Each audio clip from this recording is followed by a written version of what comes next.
Mic check, 1 2 1 2. Hey man, y'all spin a vortex in this deal if I can be heard. Praise to the great spirit. Let's go.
Police say they found him across the city in a backyard, naked, holding a Bible, where they used a taser to bring him down.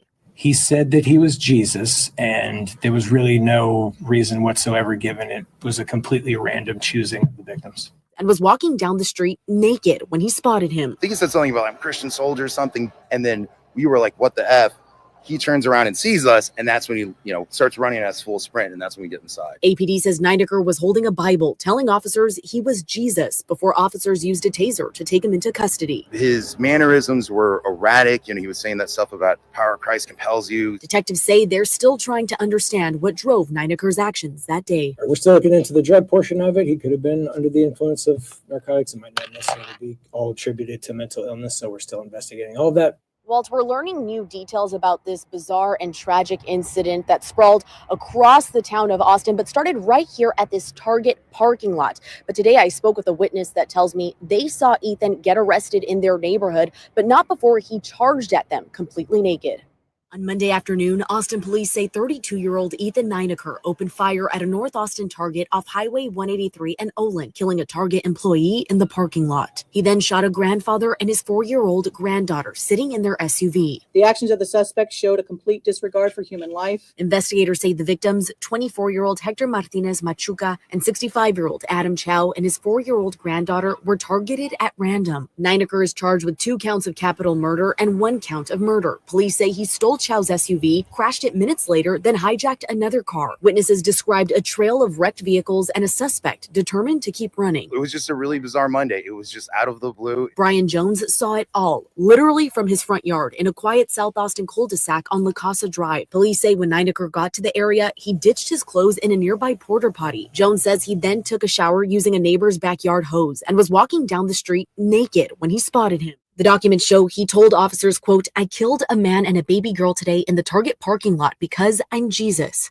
Criminal defense attorney Amber Vasquez is not connected to the case, but says what's described in these documents raises major legal questions. Police say Nineker admitted he shouldn't have shot them, and when asked why he spared Chow's wife, who was also in the SUV, he first said, "Because mothers are pure." Then, quote, "I guess because I ran out of bullets." Then someone from Nineker's Bible study said Nineker threw a brick through his home.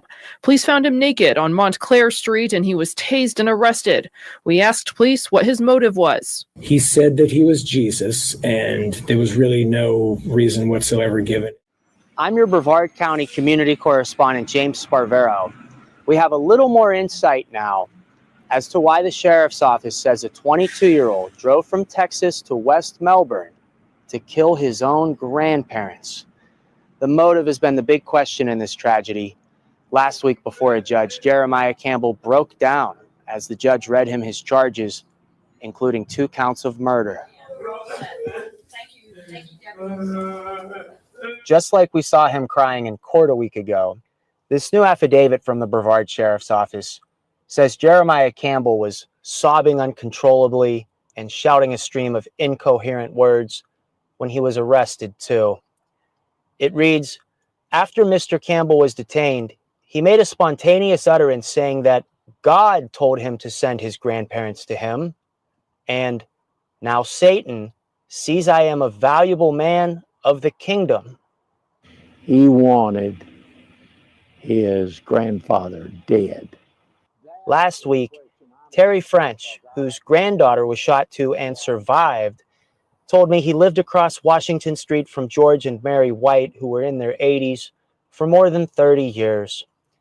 The sheriff's office says George White ran to Terry's house after Campbell killed his grandmother first.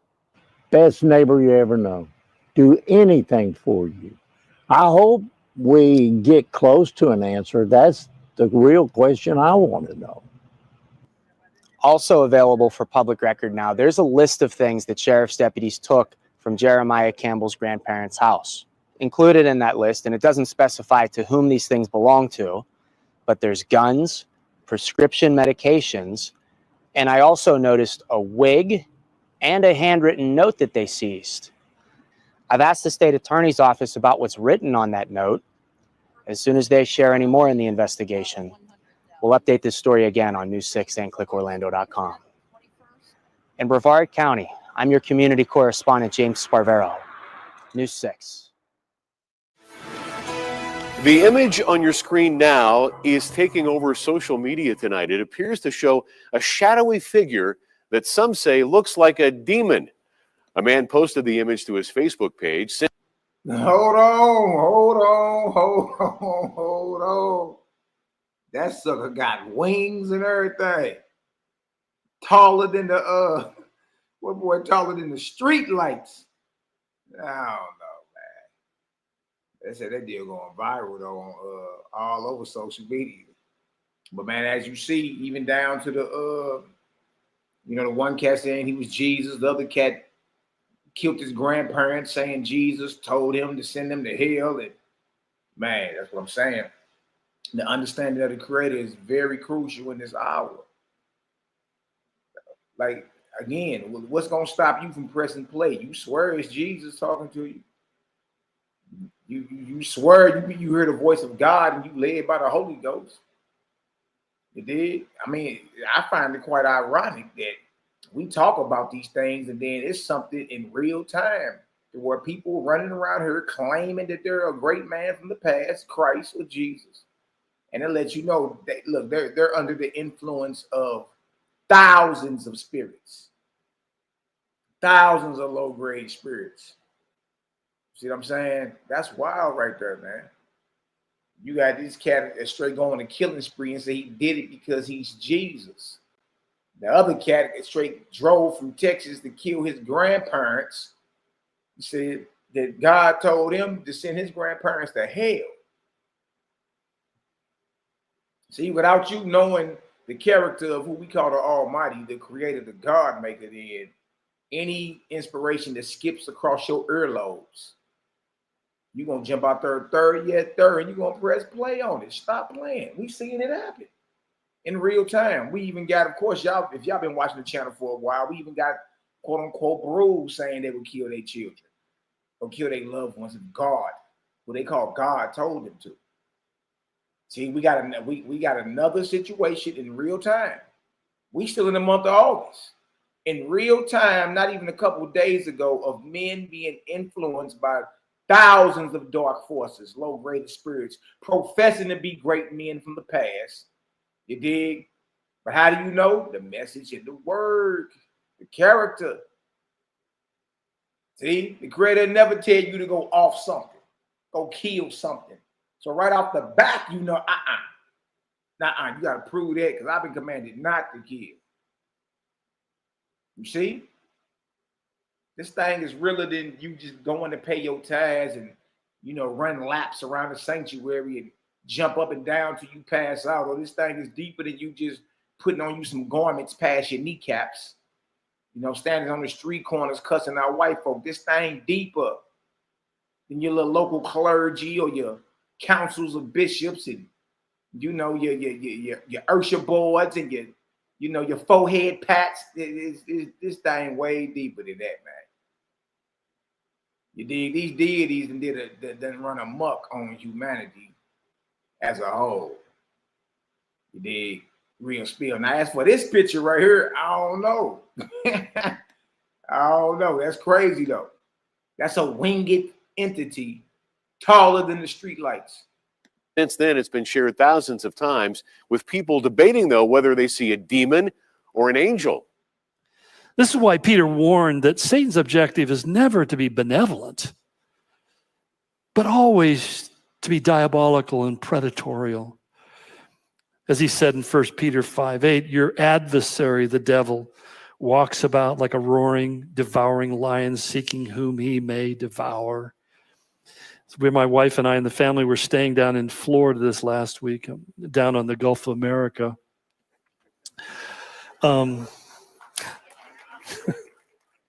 You start looking for something that's a danger that maybe you didn't even recognize was a potential danger at all. And this, to me, is what's really the problem I think many of us have. We don't realize how real an adversary the devil is. And I don't You have no clue. You have no clue. You dig? You still swimming over there in the shallow. You dig? With a life jacket on. All right? Like, come on now. It's deeper than all you pig meat eating pastors. Definitely ain't close. Y'all not close at all. Dig? All praises to the Great Spirit, the Most High Creator, the God Maker, the Maker of suns, moons, and stars. It's your little brother Malaki Macabee. Yes, the title, Book of Judgment, Part 2, The Greater Angels and Mortals. CGG still cooking. Still cooking. How y'all doing up in the chat? Let me shout y'all out real quick and then let's go ahead and get to it. We ain't heard of Mighty Cuddle, tiptoe through no tulips. You know what I mean? A, B, C, D, A, B, C. We ain't here to do none of that. We ain't here to do none of that. Right back, right at it. Or right back like, I don't know what I say, like I left something. Let's get into it. Who we got up in the building? I see my brother Prince Judah Vaughn is in the building. What's the word, brother? How art thou? Hold on. Let me push this back over there real quick. My bro, how you be? I'm yeah, baby.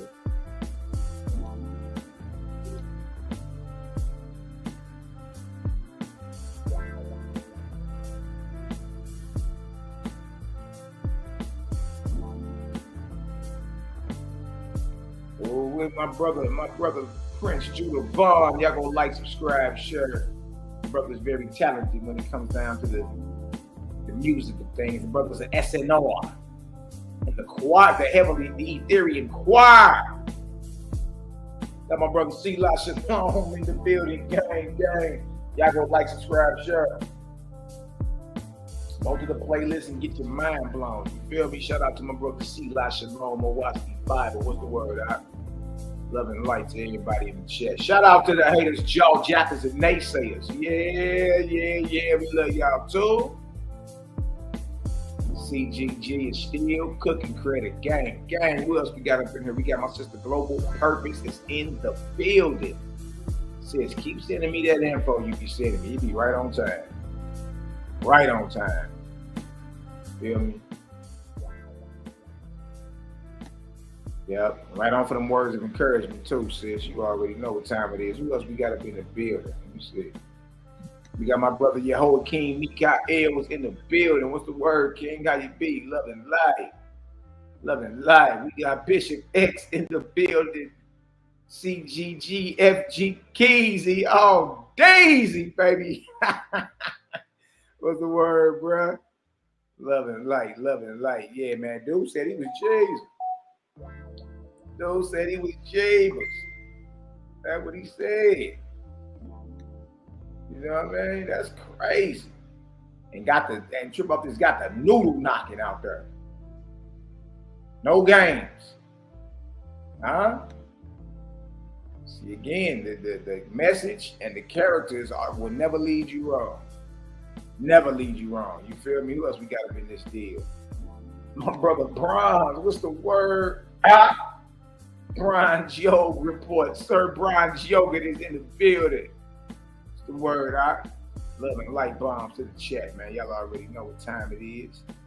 What else we got up in here? My brother Just Me Buzz Lightyear. You know, we in the building. You know what it is? Terrell Nick, Shalom Heat, Brew 100, Memphis 10. What's the word? Tennessee is in the building. I see y'all in the building. All right, we all good. We about to go ahead and get to cooking.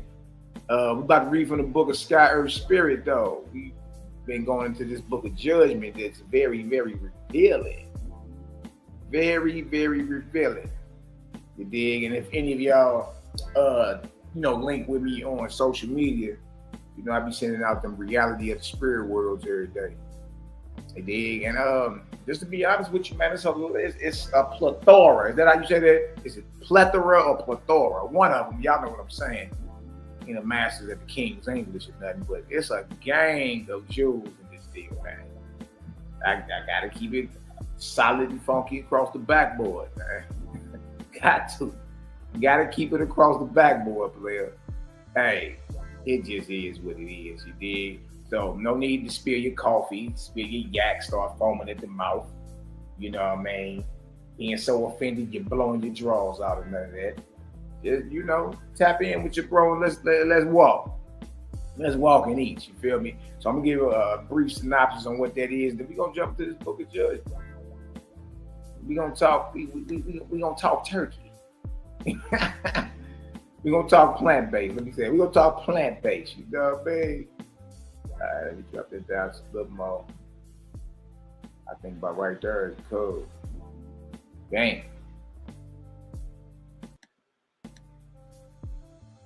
So, for y'all that don't know, and bro, what you mean the Book of Sky, Earth, Spirit of Osprey? I've been hearing a lot about it. I heard it's evil, blood curdling, you're raping babies and women's and eating folk, and you know that's why we always tell you, hey, get you some understanding and get it yourself. You understand? That way you don't be victim of just what everybody say, judging the book by its cover, or you know what I mean, repeating or parroting what society is saying. You'll find out society as a whole is off for the most part. As a whole is off for the most part. Shout out to Praise the Great Spirit. We praise the Great Spirit, creator of all things, which has no shape or image. That right there is kind of hard for people to really stomach. It's hard for somebody to stomach that. You know what I mean? I'm realizing that as we on our journey. It's hard for people. What you mean he ain't got no shape or image or no form, or it's hard for people to understand what ever presence really is, or to be omnipresent or something like that, man. It's hard for people to really fathom it. You did, but you got an example in front of you dealing with, you pour oxygen through your nostrils every second of every day. No matter your social status, no matter your belief, faith, race, you know what I mean? No matter your desires, no matter your affiliation, you dig? No matter if you're short, fat, tall, skinny, ugly, gorgeous, or whatever. Every last one of y'all is pulling oxygen through your bull nostrils right now, no matter where you at on this earth. So you got an example on our earthly existence of whatever presence is, and it's called oxygen, air. You pull it through your nostrils even when you're sleeping. You dig? And you can fast from water, and you can fast from food. Food grows out the earth, but you can't fast from no air. You can't fast from breath of life, player. Ain't no such thing. Ain't no such thing. You feel me? So you got an example of what it means for the Creator to be ever present in something that you're currently utilizing right now, and that's oxygen that's being pulled through your bull nostrils right now as we speak. So you know what I mean? So even though it's hard for people to fathom, the powerful part about it is the Creator gives you examples right in front of your face. That's objective. Can't name anybody on this earth tell you right now that they're not pulling oxygen through their nostrils. Everyone is. Everyone is. You dig? No matter where you at, no matter what your belief is, ever presence. See, so yeah, that's right. We praise the Great Spirit, creator of all things, which has no shape or image, not in the form and figure of any man, woman, angel, or animal. That's good. Give y'all a synopsis of what we're talking about, because some of y'all may not know.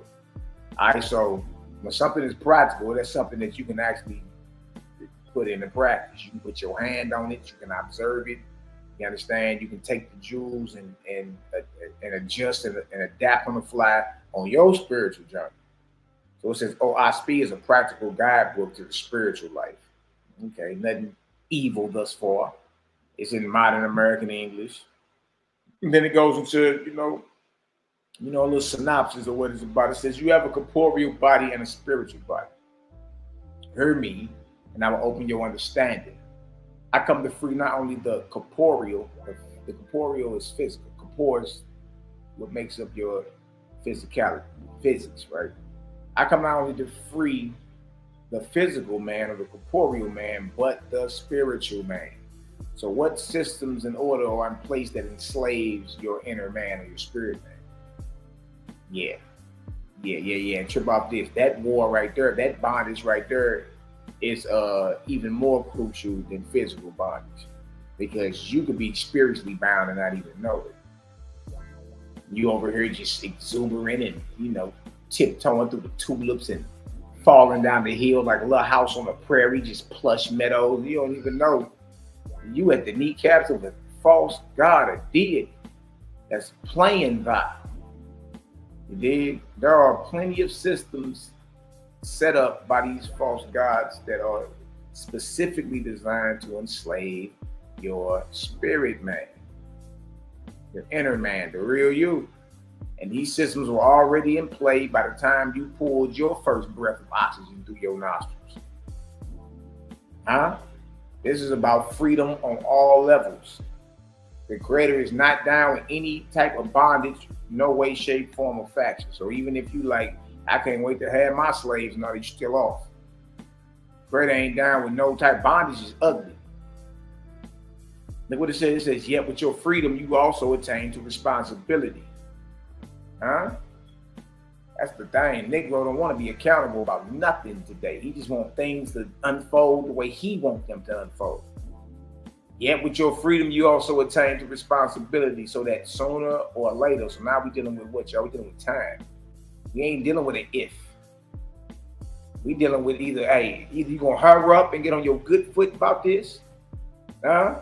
Or you gonna wait till you cross over and gotta deal with it and be even more resourceful than when you was breathing oxygen. But it's just a time thing. It's a when. It's not an if.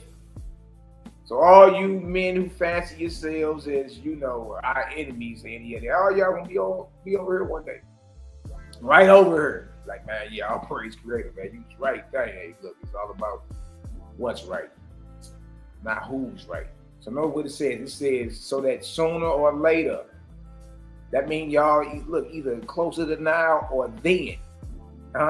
Your fidelity. What is that? That means loyalty. Something that's supposed to be, I'm talking about real. Everybody supposed to be big on that. Loyalty, faithfulness. So sooner or later, that your fidelity to your Creator, your loyalty to your Creator, and your fellow man. So your loyalty goes to the Creator and His creation. See that? Your freedom, with your freedom, you also attain to responsibility. So that sooner or later, your fidelity to your Creator and to your fellow man in righteousness, love, and good work shall become the most sacred study of your life. I ain't heard nothing evil yet. I ain't heard nothing about no blood being spilled, no organs being cut out, no heads being chopped off. That just said the most sacred study of your life is your loyalty. Your loyalty to your Creator and to your fellow man. That's the most sacred study of your life. And what? Love and righteousness, love and good works. Good night. Look at this. And when I tell y'all this is the most feared book in the what you would call the conscious community, it's a wasp. It's the elephant in the room nobody want to talk about. It's the killer whale in the ocean everybody stay away from. But the killer whales even eat the sharks. And the reason being is not because of any wicked seances or, you know, condoning any type of illicit behavior, any of that. It's because the false gods who have been put in position to enslave your spirit, during this life and when you cross over, are all being exposed. They are being exposed everywhere. You dig? So now's the time. Look what it says. It says, your God does not come in this era as a what? A dictator. Thus saith the Lord. But as your who? Elder brother with ample experience. Nor do I command, saying you shall believe, because I, your God, have said it or revealed it in this book. Don't believe it just because it's written down nowhere. That's good it's written down. It's good you mealy-mouthed Negroes can read. We know you know your ABCs, know how to put letters together and sound them out. You've been doing this since you've been in kindergarten.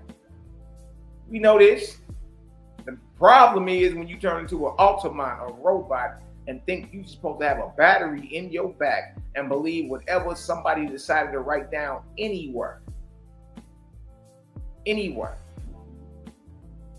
See, you don't believe nothing just because it's written down. You open up your mouth and speak on the thing when you know it because you done tested it and proved it to be true or proved it to be false. It's just that simple. Don't believe nothing just because it's written somewhere. Nevertheless, through our speed, light of Jehovah, the Creator, is revealed to man. And man is to judge himself and labor, work to save himself, so that by this he may have honor and glory. Nothing wrong with you having honor and glory. You're just not to be praised. You're not the creator. You see that? And man is to judge himself. What's the problem? You hear it in the Bible all the time. If we judge ourselves, we wouldn't be judged. Work out your own salvation. Work, labor, work out your own salvation. Saying the same thing. There's no reason for you to even get mad. What are you mad about? For the will of the Creator is not for man to be what? Forever led.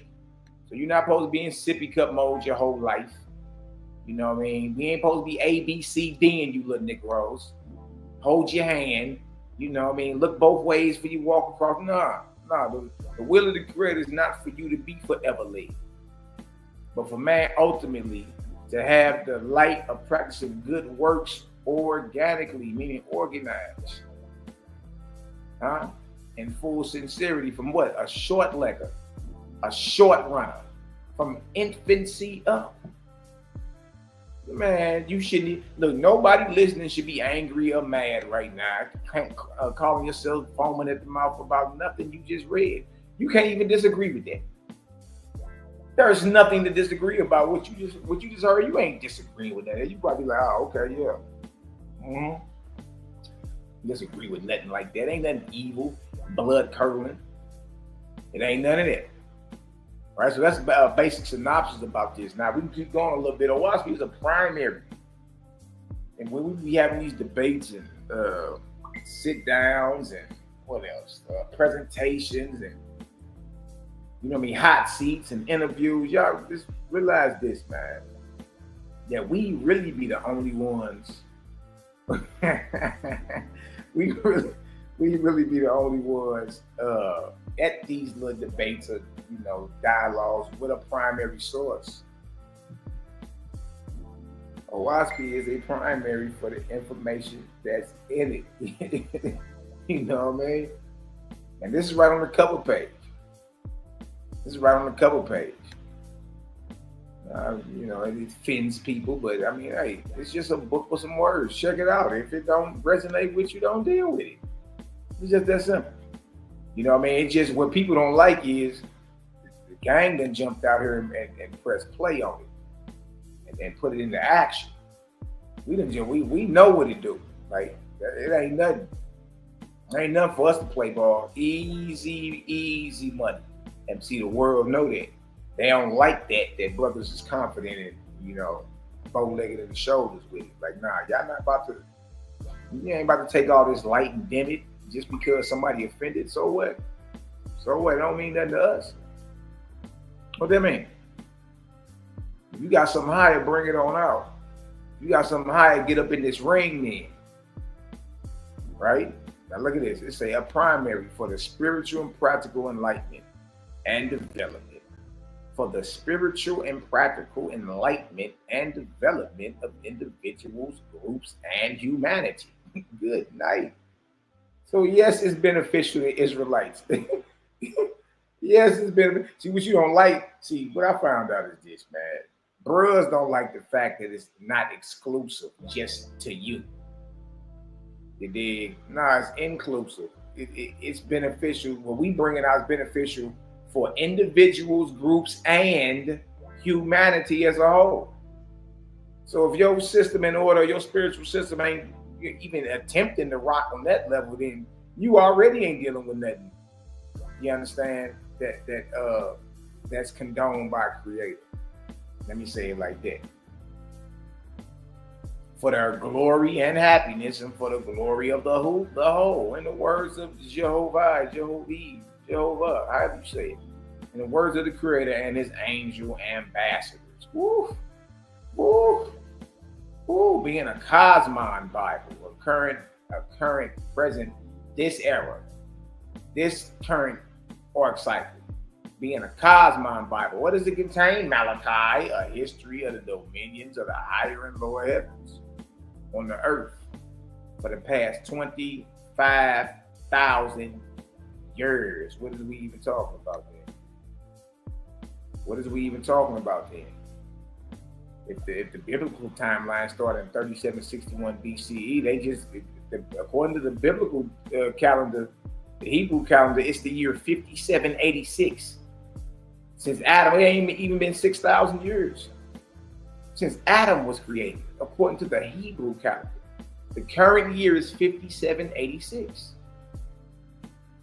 Yeah.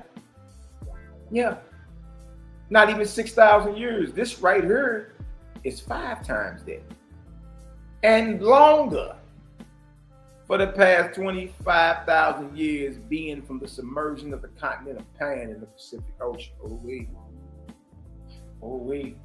Not you got a time stamp on it. Commonly called the flood of deluge to the cosmon era of the present time. We dealing with some high level info right here. So once people understand that, like how high a level it is, then the next thing is, where they get that information from? Also, a brief history of the preceding years from man's beginning on earth. Man's beginning on earth to the flood. So we go back further than 25,000 years. Dang, together with a synopsis of the cosmogony of the universe. Who got that? That don't say cosmology, that say cosmogony. What is that? Then you realize that these cats, they don't even know what that is, but out here trying to tell you what shape the earth is. You don't even know what a cosmogony is. Not cosmology, cosmogony. There's only really 2 of them, but you got the Big Bang, you got Genesis 1, in the beginning, God created the heavens and the earth, and then you got what's in OWASP. You really don't got no cosmogonies out there. A cosmogony is the branch of science that deals with the origin of the universe, in particular, our solar system. Solar system. That's where your planets and all that is at. Solar system, universes and all that. Right? So right off the bat, if you don't even know what a cosmogony is, how is you even trying to argue with anybody about any shape of the heavens? So it's a synopsis of the cosmogony of the universe, the creation, and then we got a book in what we call Cosmogony and Prophecy. Powerful. The creation of what? Planets, the creation of man, and then notice that planets is with an S. It's not just the earth. On a frisbee, stationary. No, look, it's time to catch up, man. It's time to catch up. There's no reason for you to be stuck in 2013's information.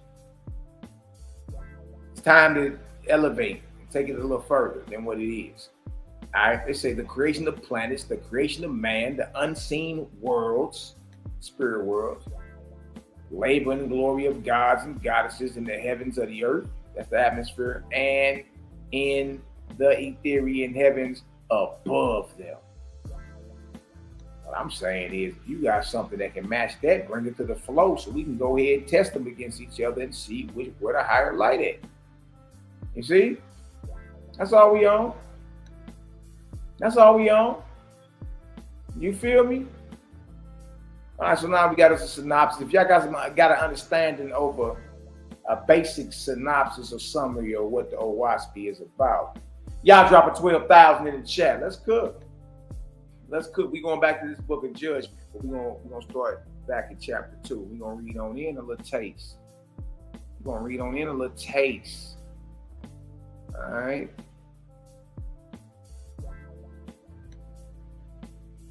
Read in a little taste. Wait. Okay, we got that too, y'all. Dang, we already got that pulled up. So when we skip across that, we gang. All right, so we going into this book of Judgment, being the grades and rates of mortals and angels. Good night. In the light of God, as the word came to S, daughter of the Creator. Shout out to the sister CGG in the building. Goddesses in training. And once again, y'all, we don't serve any gods or goddesses over here. We don't do none of that. We roll with the Creator. Every god and goddess ain't nothing but an older brother or sister of ours. Right? So these are ranks of angels. When you cross over, you rise in rank, you get your certain training, you become a god or a goddess. Son or daughter, high-raised son or daughter of the creator, called on to go do some administration to some type of physical world. Establish a harvest to the creator. Yeah. Raise up so many billions of souls to enter Ethereum. You know what I mean? Nothing but your regular. Nothing but your regular. Shout out to the daughters as well. Over here we balance. Yes, there are female angels. Yes, there are gods, men angels, or sons of the creator. And there are goddesses, women angels, or daughters of the creator. You're not to worship any god though. God is what you become. It's not who you worship. God is who you become, should I say. Sisters, a goddess is who you become. It's not who you worship though. You don't supposed to be worshiping God. You know what I mean? Creator, the God maker. All right, now let's jump on down to chapter 2. Ran through chapter 1, easy money. Let's go over to chapter 2. CGG still cooking. Oh, man. I don't like this type of stuff. This type of stuff make you, well, hold on. Nah, I was going to say. You over here all nervous. All right, we all good. Chapter 2, Book of Judgment. Oh, I speak. God, ambassador of the Creator, says, you shall assemble for the communion, the communication, the communion of angels regularly and maintain intercourse with them. Keep that line of communication open with the spirit world. For in no other way can you demonstrate the immortality of the soul or the continued life of the spirit. There's no other way for you to even demonstrate it other than to be in spirit, in communication. Look at that. There's no other way for you to even demonstrate the immortality of the soul. We supposed to be assembling too. Right? Yeah, real spill. Look at it. Doing this in the name of Creator and for spiritual light in regard to what spiritual things? We gather in the name of the Creator, the God maker. And it's for the purpose of spiritual light in regard to spiritual things. It's not about any type of, we're not communicating with the spirit world to profit physically. You know what I mean? Like if you're a hustler, get your grind on and get whatever it is you deserve. But when it comes down to talking to the other side, we ought not be doing that. We ought not be equating Benzes and Bentleys and talking to the other side about that. Like leave that where that's at. You want you a Benz or you know what I mean, a Hellcat or whatever the hell it is y'all driving these days, hustle and get it.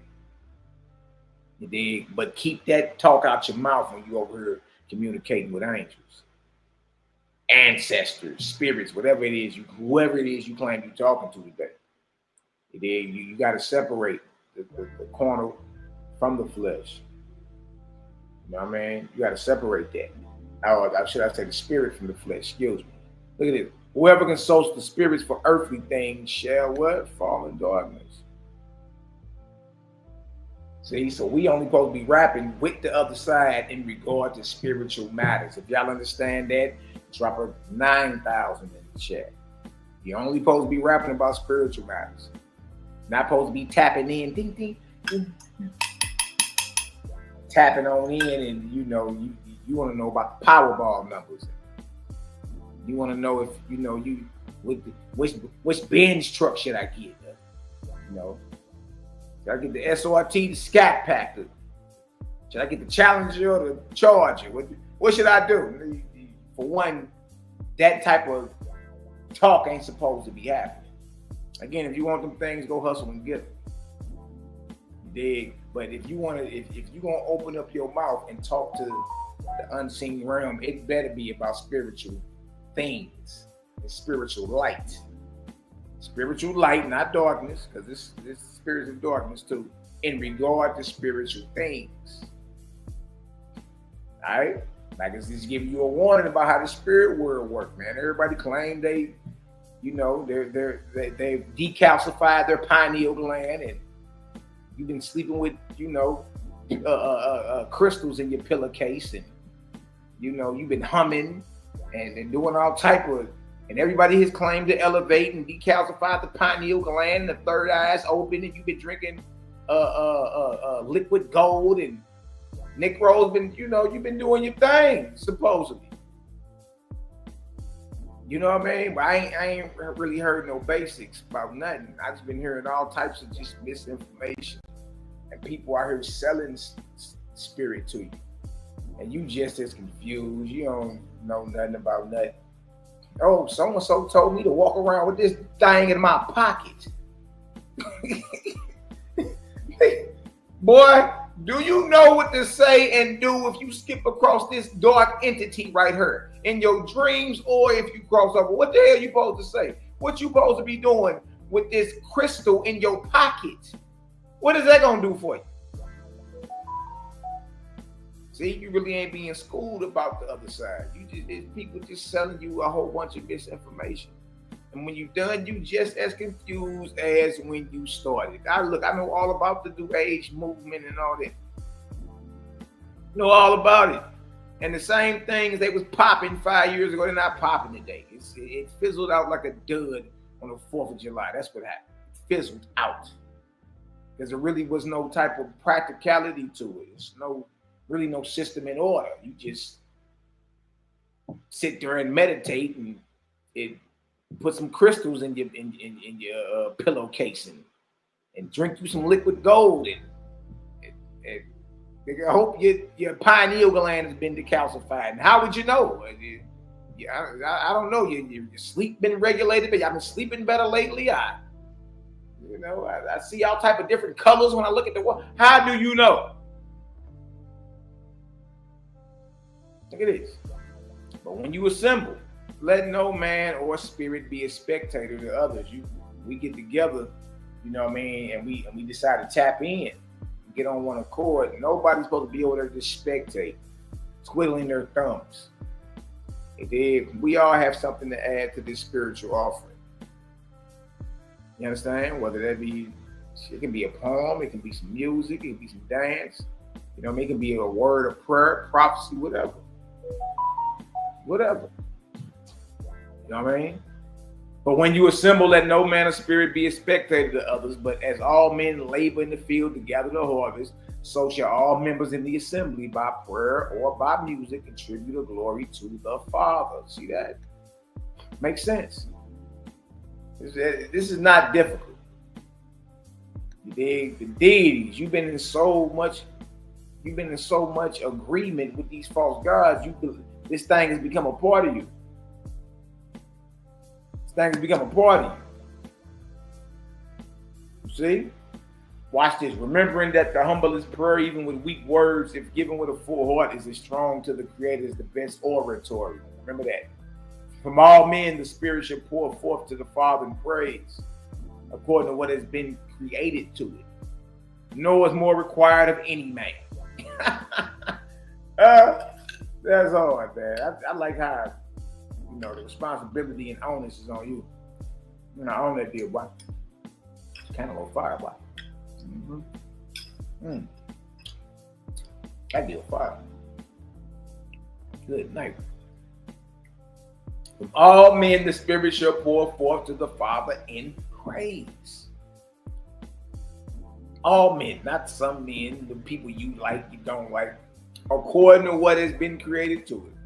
Nor is more required of any man. But this shall happen to many, learning to speak by entrancement or inspiration. They shall imagine themselves controlled by certain angels, when in fact it is only their own spirit eliminated from the corporeal senses. Really. Similar to astral projection, I done heard it all. Others being influenced shall imagine it is themselves and not an angel, whereas it is an angel speaking through them. This was the case of Caillou or Confucius. Both are good and shall be practiced, whether it's your own spirit or whether it's an angel speaking through you. See that? Real easy to understand. And the thing about the game, look, we gonna make it make sense for you. All you gotta do is not be afraid. We gonna make it make sense for thou. You know what I mean? All you gotta do is have some spiritual fortitude. You dig? Let no man concern himself as to whether it is the spirit of himself or an angel. For it is only the subject uttered. Y'all hear that? We only tripping off what you're saying. We don't care nothing about what you look like. You know what I mean? What name you answering to. We don't care nothing about no miracles you doing. It is only the subject uttered which is of value. Remember that. You out here leveling up. You're talking to your spirit guides and your ancestors and, you know what I mean, doing your rituals and all that. Remember that. It is only the subject uttered you're supposed to be listening to. What you got for me? What's the method? That's the only thing that's of value. So you get real tricky over there in the spirit world, just like it do in the corporeal, just like it do in the carnal world. But in that spirit world, it's a little more trickier. You get real tricky. Huh? So remember that. It's only the subject of it which is of value. We don't care nothing else about nothing else. Nothing. We don't care nothing about it. In this day, all things shall stand on their own merit and not on a supposed authority. Like our grandmamas used to say, every tub gotta sit on his own bottom, Jack. That's just what it is. You gotta stand on your own team. No matter what's being taught or said, it should be able to stand on its own merit if it's of the creator. If it ain't, it's gonna crumble. It's just what it is. Don't need you to defend nothing, to be honest with you. It can stand on its own 10 toes.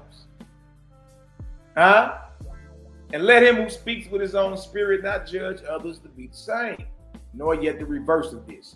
For no two in all the world are alike. You really need to run into that and understand that. Here you go cutting folk off because they don't see it your way, and you know what I mean, they ain't on your level, and you go cutting everybody off. Now, no two in all the world are alike. Stop that. Stop acting like, you know, it's your way or the highway. Look, you not, if God ain't a dictator, who the hell are you to be walking around as a tyrant? Pastor down. Hell is you to be walking around as some type of tyrant, Negro? There ain't no two people in all the world alike. So what you setting yourself up for failure if you think everybody gonna see something your way and execute your way. Nah, it don't work like that. Don't work like that. Look at this. Look at this. To those who have not experienced elimination of the spirit self from the corporeal self, the spirit from the flesh, all speech is believed to be of the physical senses only, or of a disease condition. Such men are not to be blamed for their interpretation. Rather, you shall pity them, feel sorry for them, and not answer them. Why would you argue with somebody that's carnal about spiritual matters? Your spiritual experience is yours. Who am I to come tell you you didn't have that experience? Okay, if that's the experience you had, that's what you had. That's what's up. You see what I'm saying? But, you know, even in the Bible tell you wisdom is too high for a fool. What you doing over here talking about Etheria and O.T. Vons and Nirvanian goddesses and Orion chiefs, and the Negro don't know nothing about none of that? No, he ain't spiritual. He don't know nothing about it. So it's going to be perceived from the other side to be coming from a sick mind, a diseased mind. And he said, don't blame them for their interpretation. Just pity them. Some people you just got to feel sorry for and keep moving. See that? This is why for many such, even after death, will not admit they are dead. Look at that. Boy, because of the darkness upon them. Good night. Can you imagine that? Dying and not even believing you dead.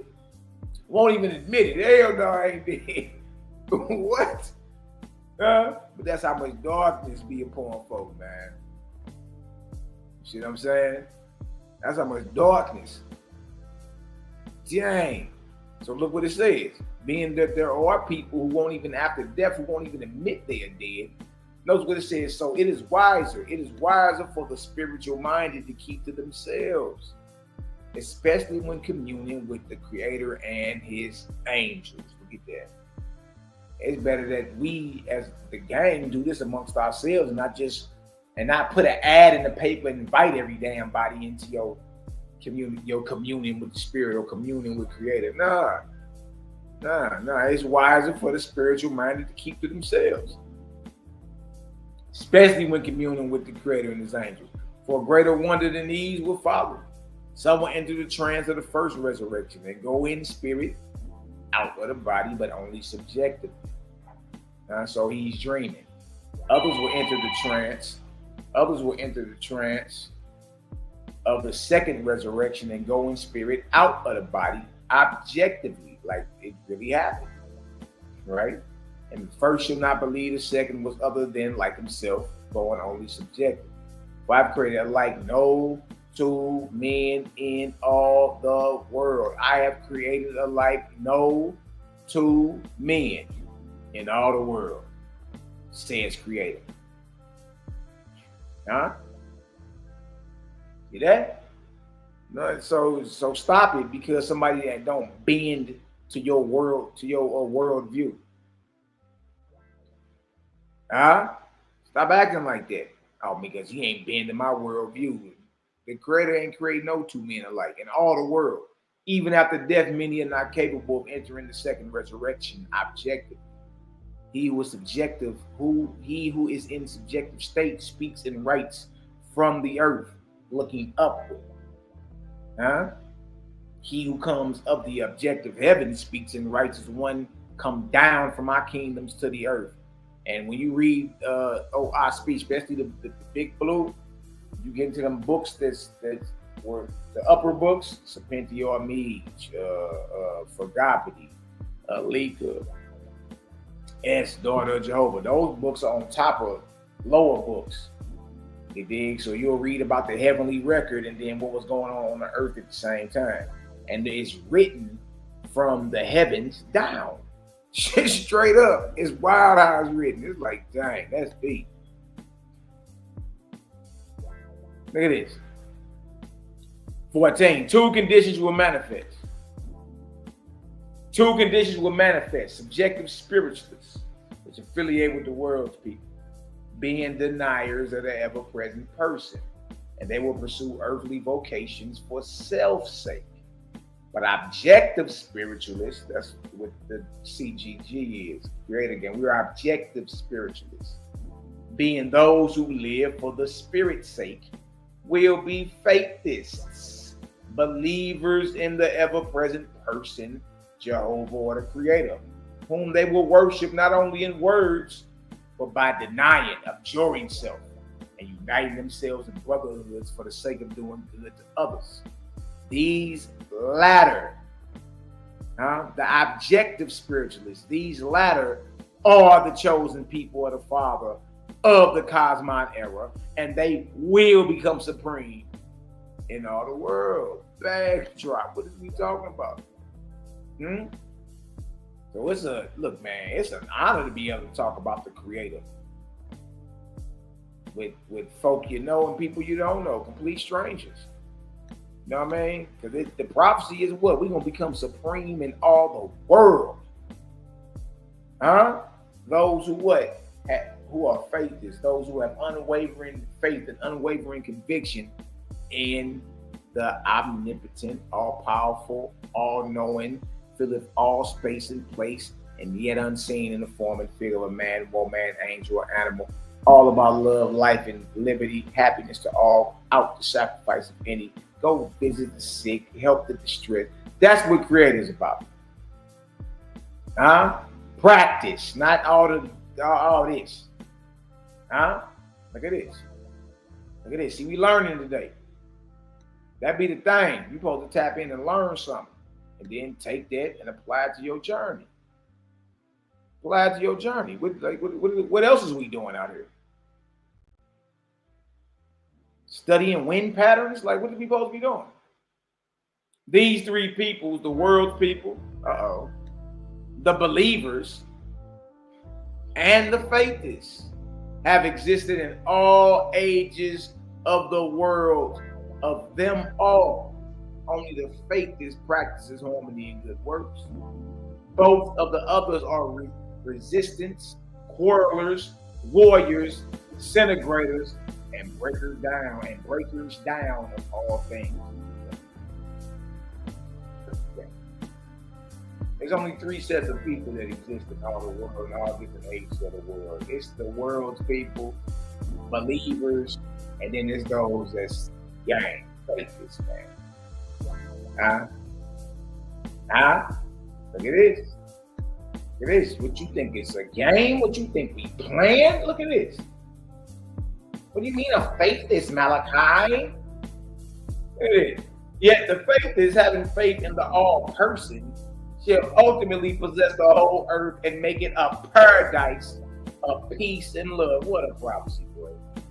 What a prophecy. Good night. Good night. Huh? You see what's coming? That's us establishing Creator's kingdom on earth. Huh? Make it a paradise of peace and love. As the first is bound to the flesh, or bound in the flesh, the world people. As the first is bound in the flesh, and as the second, the believers, are bound or is bound by the Hadan spirits, the atmospherian spirits of the lower heavens. So as the faith is bound to Creator, which is emancipation. Being bound to the Creator is not bondage, it's freedom. Now the world's people is in bondage to the flesh, and the believer is in bondage to these low-grade spirits of the atmosphere. But the faithless are bound to the Creator, which is freedom. So which one are you? Are you a world's people? Are you a believer? Or are you a faithless? Type it in the chat which one you are. You know what I mean? You worldly. You identify and say, look, I'm the world's people. You a simple believer, or are you a faithless? See, there's a difference between belief and knowledge now. Big is a difference, right? You know that's your mama, or you believe that's your mama?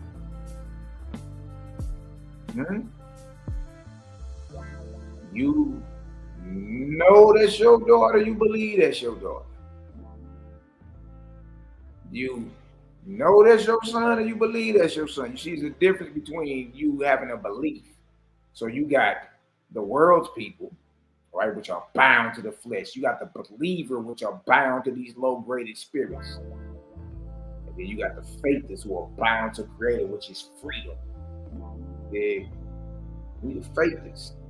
These are the three categories, right? Makes sense, though. Makes sense. So as the faith is bound to Creator, which is freedom, emancipation.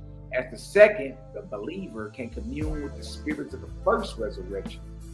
So can the faithless commune with the Father through the second resurrection. You can't even compare it. So yeah, you may be spiritual, you may be the big muckety muck over there on your side of things. But the whole faithism is a whole nother level up. It just is.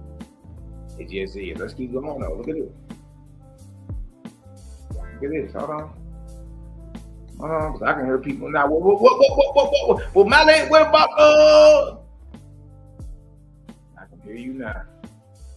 About ready to blow your drawers out. Look at this right here. Look at this right here. Nevertheless, this shall happen. The second shall say, my angels are higher than yours, O Lord. They shall ask, how do you know your light is higher than ours? And the faithless shall answer them, saying, we know no high, no low. We give up all things in order to serve the Creator by doing good works to our fellow. Bag drop, boy. And the Creator shall judge between them as to which is high or low, not by their words, but by their works. And the signs of good works and self-abnegation, denial of self, shall be like a witness before the world as to where the inspiration of each comes from. Let no man say. Look what it say. It said, let no man say that only seers prophets and those persons who work signs and miracles are under the influence of spirits. It's not just them, right? For even as much as these, so are other mortals under the dominion of spirits.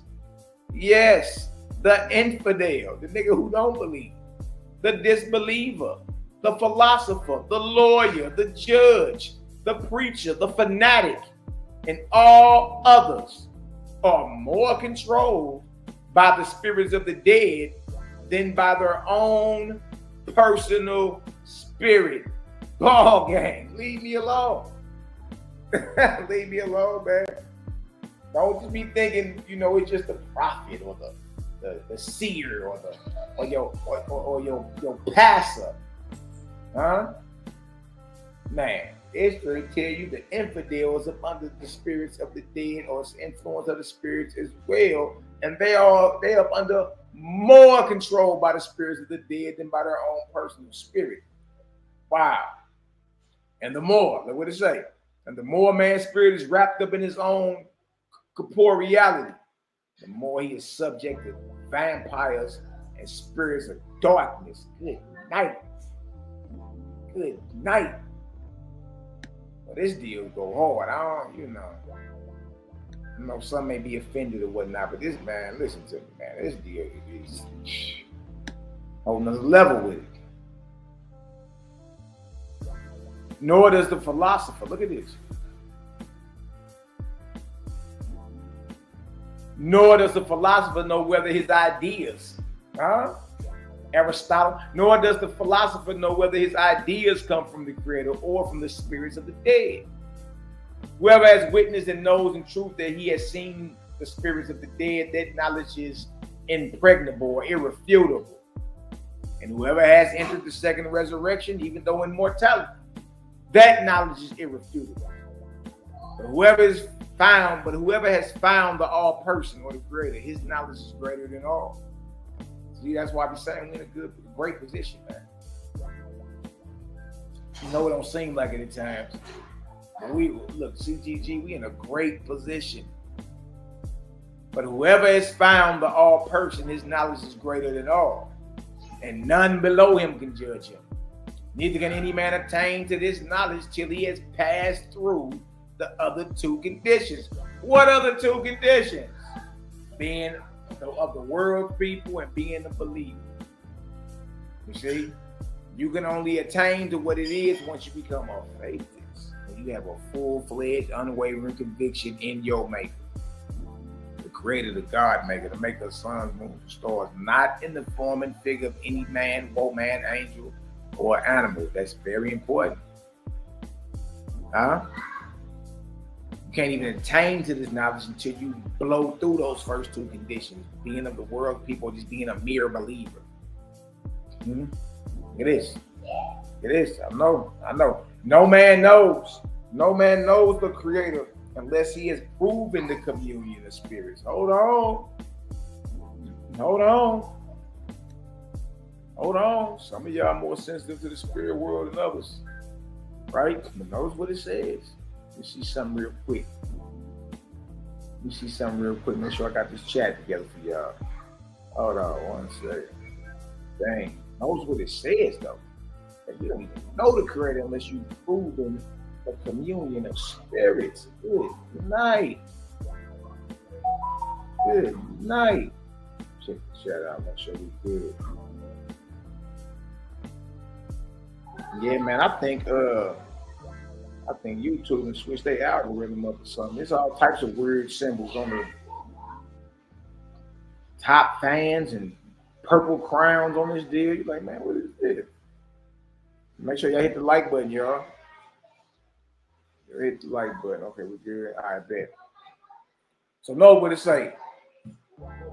Knows what it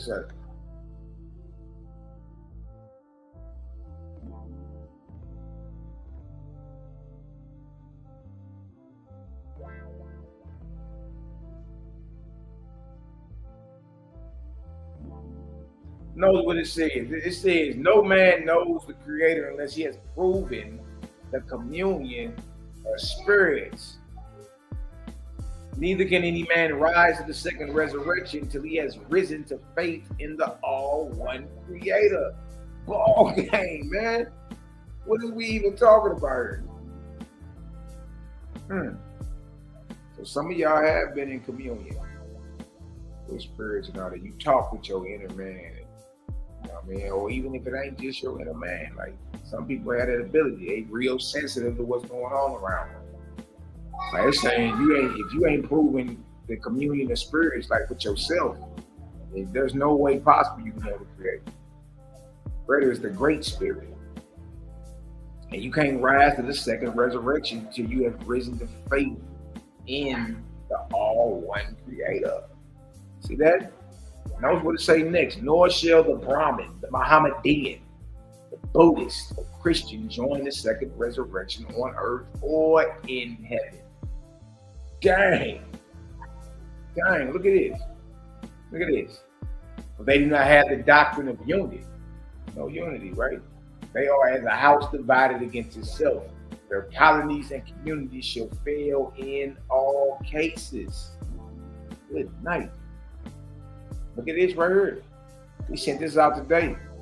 There should be only one doctrine, which is the Creator, Jehovah, the all-person, who is ever present, with good works done to others, with all of one's wisdom and strength. See that? That's the doctrine right there. Right? The ever-present Creator with good works done to others with all your strength and wisdom. That's what we're talking about. And we can't talk about another Creator. Ever-present, filleth all space and place at the same time. That's the doctrine right there.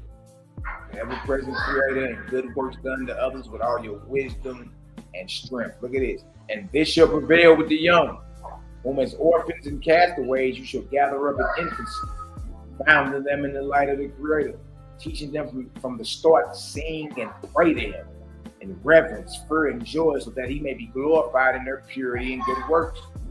Jeremiah. Look at this. And they shall be of what? All nationalities. And they shall be of all nationalities and races, growing up not knowing, this is mine, or that is mine, or that is yours, but understand that they own nothing, and that all things are the Creator's. Ooh, wee. If y'all get some understanding thus far, y'all drop a vortex in the chat. Let's go.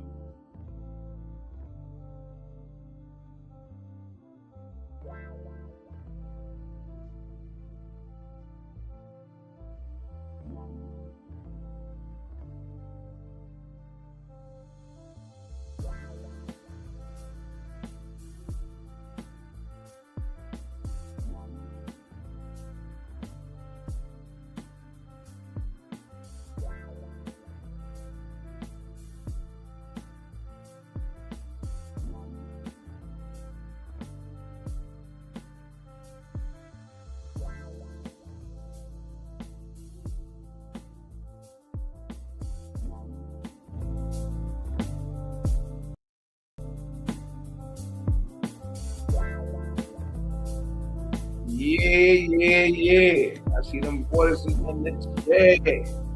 We'll get into chapter 3 next. I already know what time it is. I'm going to handle this business. Man. That spirit world is something to trip off of. Very, very detailed. But the system and order is already there. System and order is already there. Yeah, we got from darkness to determination, a practical guide on depression and trauma by yours truly, Malaki Macabee. If you want it, the purchase links are in the description box. Check the brother out. It's all good, man. Love, light, balance to the fam. Let's get back to it.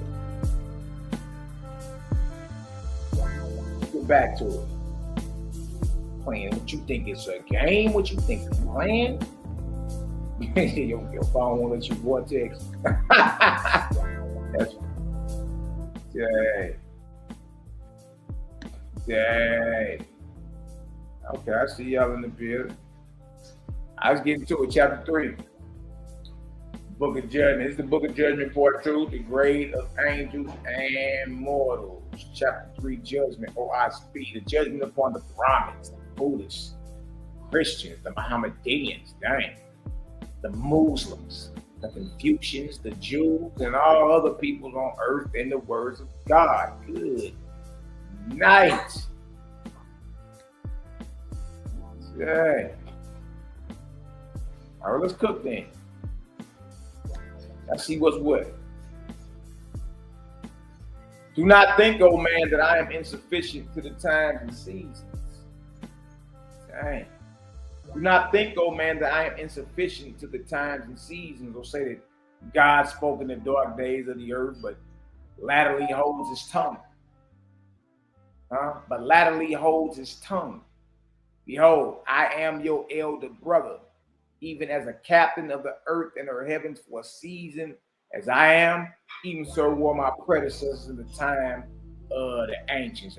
Look, the beautiful thing about this is that there's always a separation between the creator and the God that's speaking. Notice what he say, ambassadors of the Most High Jehovah. Look at that. Whose power and wisdom are given to me, even in the same way as your earthly kingdoms are governed and disciplined. Really? Really? By which means order is able to contribute to the resurrection of all his created beings. First I charge that whoever says God, God calls in vain. I have not come to establish, but to abolish all God's lords and saviors among mortals. For what is past is past. But from this time forward, whoever hears my word and the decree of my commandment and continues to make an idol of any name, except the Great Spirit, blasphemes against his creator. Look at that right there, boy. Look at that. It is. But whoever cries out in fullness of heart saying, God, God, meaning by that, the ever-present, the creator, is not a blasphemer before me. So even if God is slipping off your lips, but in your idea about this God you're talking about, you mean, yeah, the ever-present, the omnipotent, the all-knowledge, not in the form and figure of a man. If you saying God and you mean that in your mind and ideal, you understand? That is not a foul ball. It's fair ball. Good ball. Yeah. You ain't out of bounds. The creator ain't holding you into how you pronounce certain words, or because you still say Lord or God or any of that. It's just your mind has to switch about who you calling God or Lord. You see? And eventually you'll just be like the creator, because you'll love to make the distinction, because society don't make the distinction between the creator and a Lord or God. So as you go, you'll be saying creator more, like, yeah, creator, because once you understand that there's a difference, it's kind of hard to be like, yeah, praise the Lord or praise God. You're like, hold on, bro. Like, but there are people who say that and actually hold the idea of the ever-present in their mind while they're saying it. And guess what? No harm, no foul. No harm, no foul. All right. And whoever says Ormaz means master light. Whoever says Ormaz, meaning the ever-present, the creator, is not a blasphemer before me. And whoever calls any name in any language, see? And you got to say it like this: Yahuwah, Yahweh, Ahaya, Yahweh. And whoever calls any name in any language that signifies the ever-present, the creator, is not a blasphemer before me. So in any language, any name, but as long as the ideal is what? The ever-present, God maker, not in the form of it. As long as that's held up tight, you're good. You're good. If y'all understand that, drop a 6,000 in the chat. We take our time and cook. Sometimes you got to slow cook it. Feel me?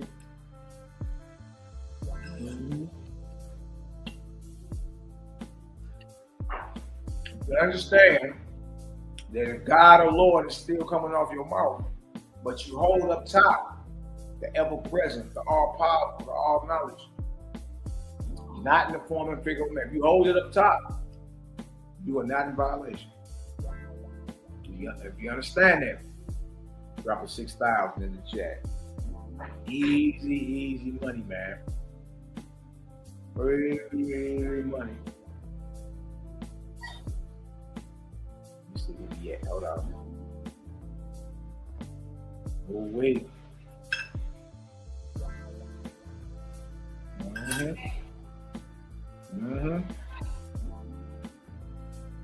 Look at this right here. But whoever says Brahma, signifying a god in the figure and shape of a man sitting on a throne in heaven, is a blasphemer against Jehovah, the ever-present creator. Now, that right there is major. Everybody should know why. That's what we all been told. I mean, we all been told this. We all been showed it. God or the Lord sitting on a throne. That's all in the Bible. You know what I mean? That's all. Not even just Bible. That's all in history. Let's go here real quick. I'll show y'all. What do you mean as an informing figure of a man sitting on a throne? Right here. Easy money, easy to look up. To my El. Deity, right? El is father of gods. He's in the form and figure of a man, and he's sitting on a throne. So when you talk about the Lord or the God, whoever it is that you devoted to, right? Is he sitting on a throne right now? Is he in the form and figure of a man with white woolly hair and dark skin as if it burnt in the furnace, and the voice of many waters, and the whites of his eyes is bloodshot red? And he's sitting on the throne of fire. And Jesus sitting at the right hand of him, right? See, if you're going to say that the creator is ever present, then the creator can't be sitting on the throne nowhere. That means he's localized. He don't fill all space and place if he's sitting in a chair in the form and figure of a man right now.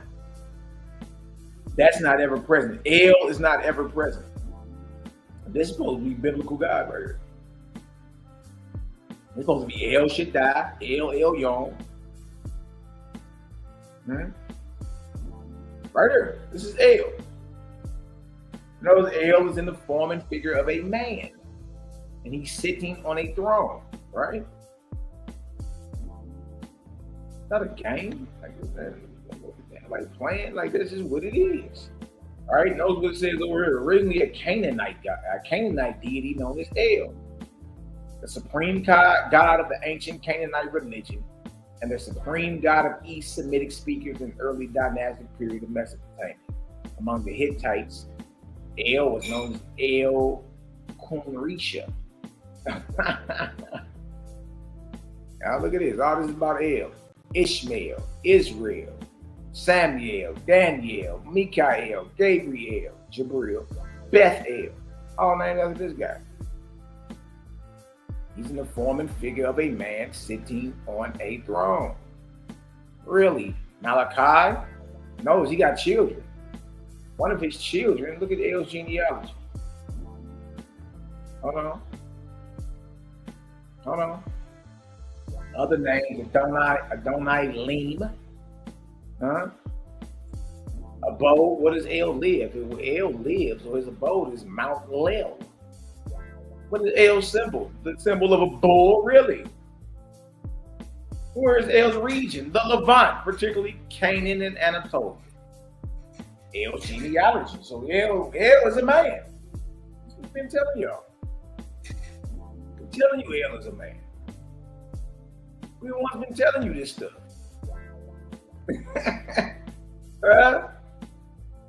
All right, so El is a man that has a consort and 4 wives. You know what I mean? Ashtaroth, Athirah, Asherah. Let's look at some L's children. Children. Anat, Ashtar, Baal, Mot, Shahar, Shalim, Shapash. Who? Yahweh. Yahweh. Yahuwah. Really? Really?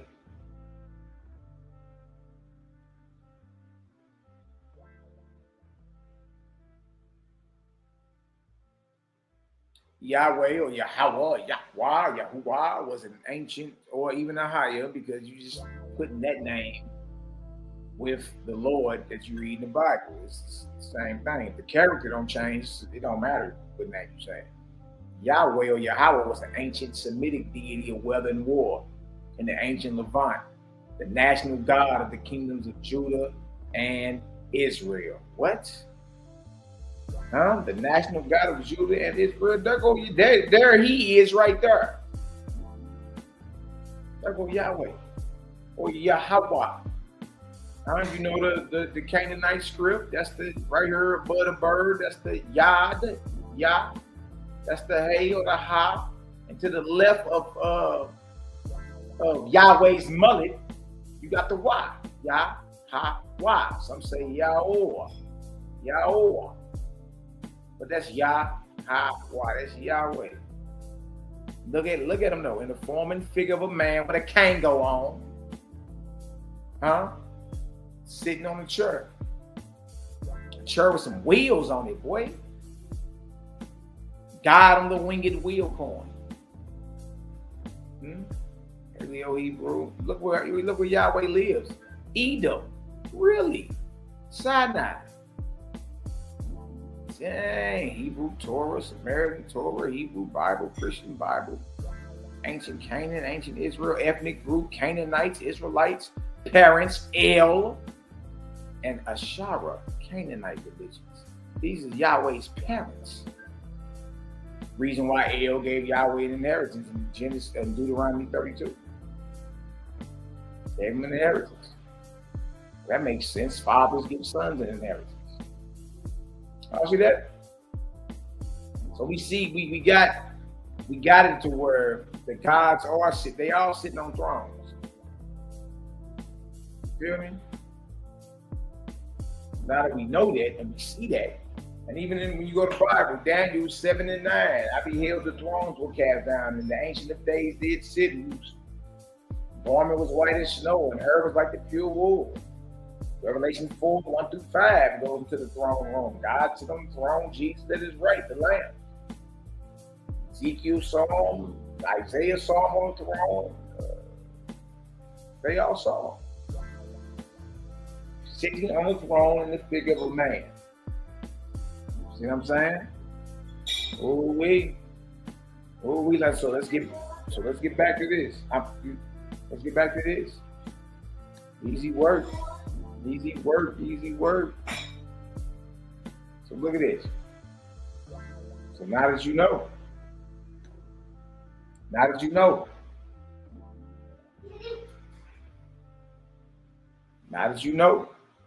Look at this.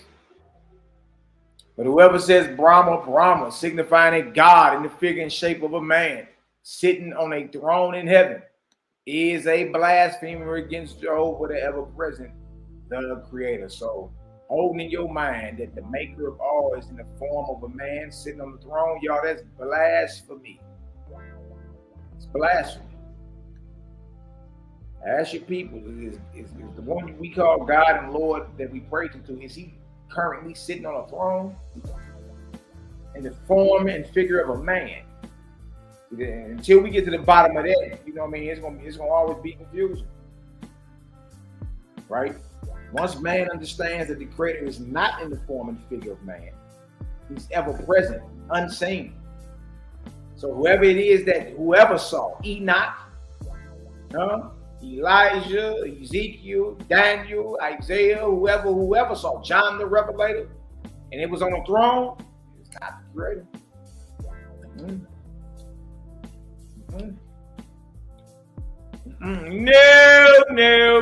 No. Trick no good. Trick no good. No way. Now that we know, if you hold that in your mind, that God, who you call God, the supreme being, is sitting on the throne, and he look like a man.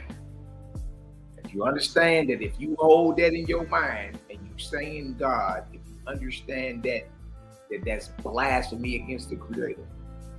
If you understand that, drop a 3,000 in the chat. This is easy money. It's easy to understand. Shouldn't nobody be offended because we're not watering the Creator down. We're not watering the Creator down. You know what I mean? Not just because you don't like it. Nah, we ain't gonna do all that. We ain't gonna do all that. Huh? Look at this right, verse 15. Verse 15. And whoever says Christ, signifying a God in the figure and shape of a man, sitting on a throne in heaven, is a blasphemer against Jehovah, the Creator, the all-person. Let's see if the internet can give us Jesus sitting on a throne. Let's see. Let's type that in. God and Jesus sitting on a throne in heaven. That image they give us. Because a lot of people hold this type of stuff in their head. That boy Zodiac said the Most High sits on his throne. That boy's all harmonized. Eli was like, hold on, are you telling me that the Creator sits on a throne? That's what I said. Bro, don't be knowing. These niggas don't have a clue about how this deal is set up. Nothing. All right, so whether you believe Jesus looked like he from Nova Scotia or out the Congo, the point being, if in your head at any time you had an image of a man in space, in heaven, sitting on a throne that you identified as either God Almighty or Jesus, at any time, guess what? Guess what? That's blasphemy against the Creator. That's blasphemy. God sits on the throne, but God ain't to be worshipped. God is just a son of the Creator. The man sitting on the throne ain't the boss. Somebody, so in other words, somebody tell your God what to do. How about that? Look at all these images. Look like Jax Taylor from the Sons of Anarchy sitting on a throne somewhere. Look like a Hell's Angel sitting on a throne. Boy, look at that Stargate behind this Jeebus right here, boy. What do y'all find out how many millions of these suckers, billions of these suckers are wandering the earth? That's why people had a vision sometimes. Huh? Bring it down. You've been praying to Christ, Jesus, who you call the Lord. And at any time you had an image like this in your mind, whether he looked black like he from the Congo, or he looked pale like he from Nova Scotia. Huh? If you've been praying and in your mind you've been holding an ideal of God or Jesus, huh? Sitting on a throne in any color, you've been compromised. You've been compromised. You've been compromised. The man on the throne is not. He's more of the manager. He ain't the owner of the company. The man on the throne is the manager. Here you go, been praying to the manager, thinking you dealing with the owner, the CEO. Huh? Huh? I already know. I know. People fancy themselves. It starts sinking in. People start fancying themselves as your enemies and want to cuss you out and all that. Yeah, but knows what it said. And whoever says Christ, signifying a God, we just showed it to you, in the figure and shape of a man sitting on the throne in heaven is a blasphemer against Jehovah, the creator of all person. And whoever calls on the name of any other man or angel, worshiping such as a god, is an idolater in my sight. Good night. Nor do I judge them less idolatrous than if they worship stone idols or graven images. You all heard that? If you hold in your head, your mind, your psyche, that the Almighty is in the form and shape of a man and that nigga sits on a throne right now, you are judged no less idolatrous than if you was kissing Buddha's fat ass belly when you walk into the Chinaman to get your Chinese right. Yeah. You're no less idolatrous if you hold that concept of the creator in your mind. You're no less idolatrous than those that worship stone idols or graven images. Dang, that's cold. That's cold, man. You know what I mean? That's crazy to be. That's crazy to be. You know that. So you can't even if you sit over saying that your God is on the throne and Jesus is at his right hand, and that's the image in your mind when you close your eyes and when you pray in your prayer breath and all that. Look, you're no less idolatrous than somebody who was kissing the feet of a statue of Mary. You're no less idolatrous than the Cometians with Horus and Osiris and Set and eagle heads and men bodies, and you're no less idolatrous than those who worship stone idols or graven images if you believe right now that the Creator is sitting on a throne in the shape of a man. Dang. And whoever says deity and divinity and divine law and natural law are judged to be in darkness. You had it instead of saying create. Oh, that's natural law, divine law, you know. No. Y'all gotta get all that off your breath. For I proclaim my heavens open and the way of understanding clear. The Creator is ever present. So the understanding is clear on this. The heavens are open and the understanding is clear. The Creator is ever present. Meaning it fills all space and place. He ain't on no throne right now. Fill it all space and place, and does by virtue of his presence. Meaning it happens. You got life, action, and motion because the Creator's presence is everywhere. That's why. And not by any law of Torah. Boy.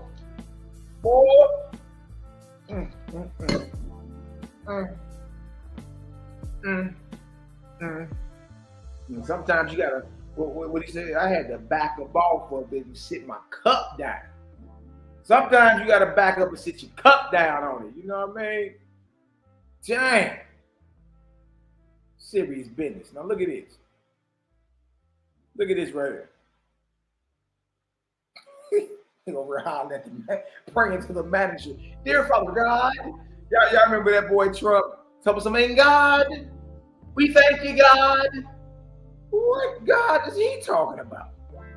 And do you got the unmitigated gall to tell me you worship the same God as Donald Trump? Hey, y'all gotta leave me alone, please. Leave me alone. Leave me alone. Y'all know good and well y'all don't worship the same God as no Donald Trump. And after he bombed Iran, he said, and God, we love you, God. Like, nigga, what? You just bombed these people back to the Stone Age. They got the nerve to tell me something, and God. His voice was crackling like that. He had reverence in his prayer breath. And God, we love you, God. I'm like,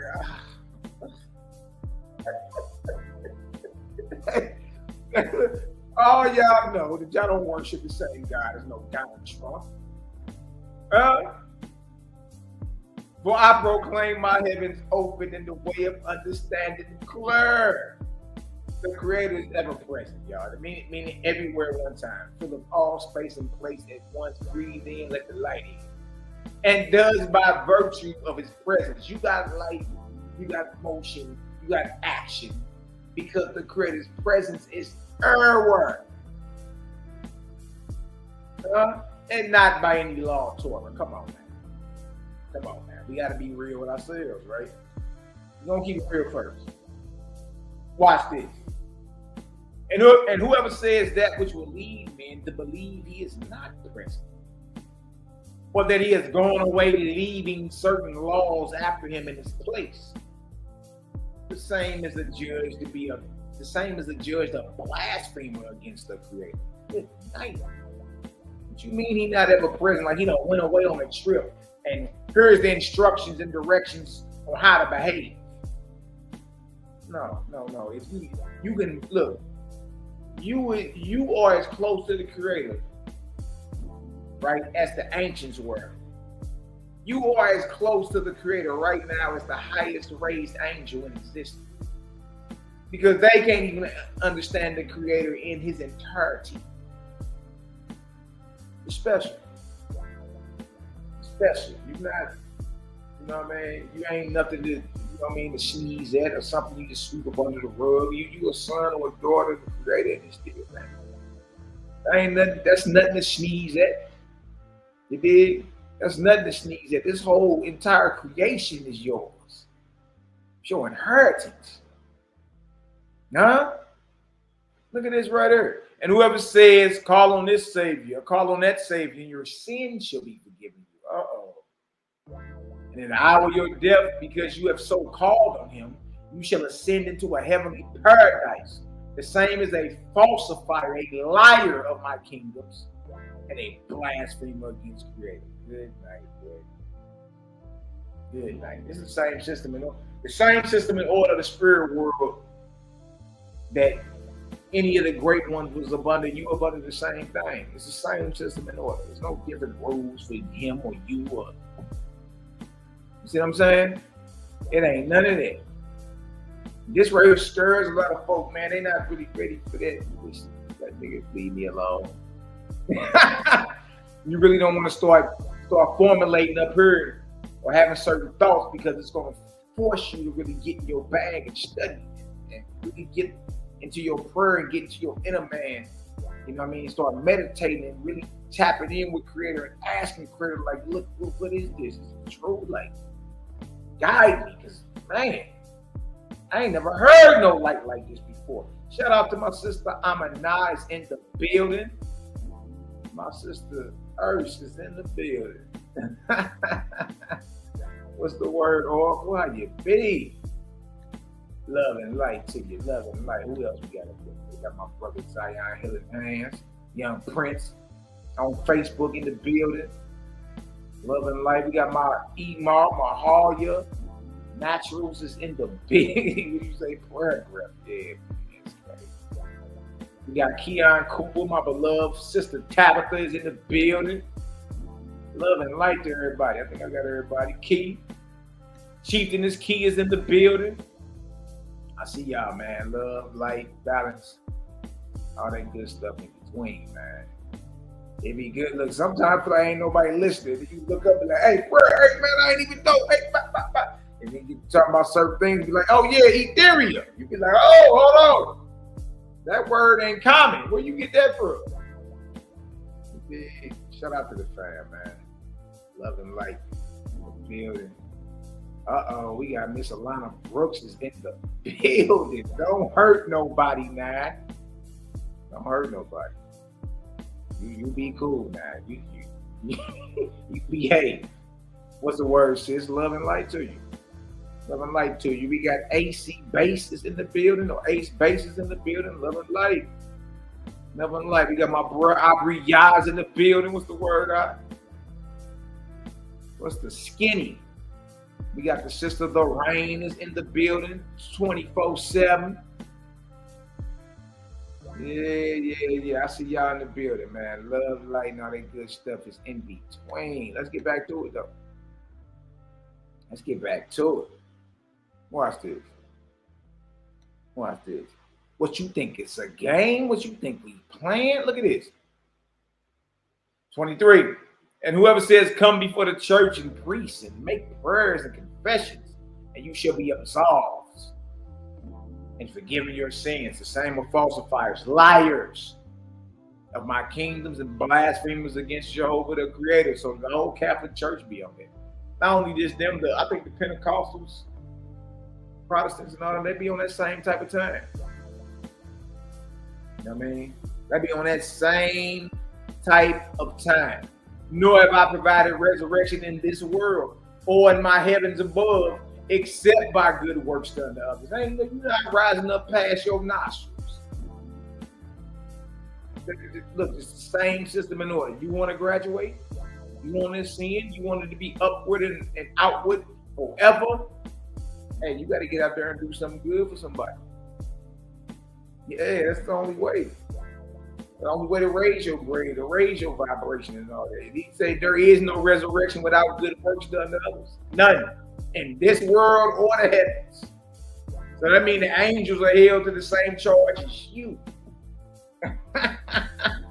Man, this is mind blowing. I don't care what NAMA body say. NAM, NAMA. This stuff is mind blowing to me, man. I just got to be real with y'all. You know what I mean? And this is serving the Creator. Hold on, what? Well, Malachi, how do you serve the Creator? You say different names, and how do you serve him? Nor have I provided resurrection in this world or in my heavens above, except by good works done to others. And this is serving the Creator, the all-person, and not because of any worship or confessions done before any other idols on earth or in heaven. Bag drop, boy. Man, I'm ready to get bow-legged in the shoulders around this thing. You know what serving the Creator is now. What is it? Let me see if y'all listening. Put it in the chat. Put it in the chat. It's an open book test around this thing. Dang. Dang. Right to your face with it. What is serving the Creator? Let me see if y'all can put it in the chat. Let me see if y'all listening around these pods. You know, we got the whole conscious community scrambling. Whole conscious community scrambling. Dang, dang. Yeah, your deity's being exposed. You dig? Yeah, we God tripping. How about that? How about that?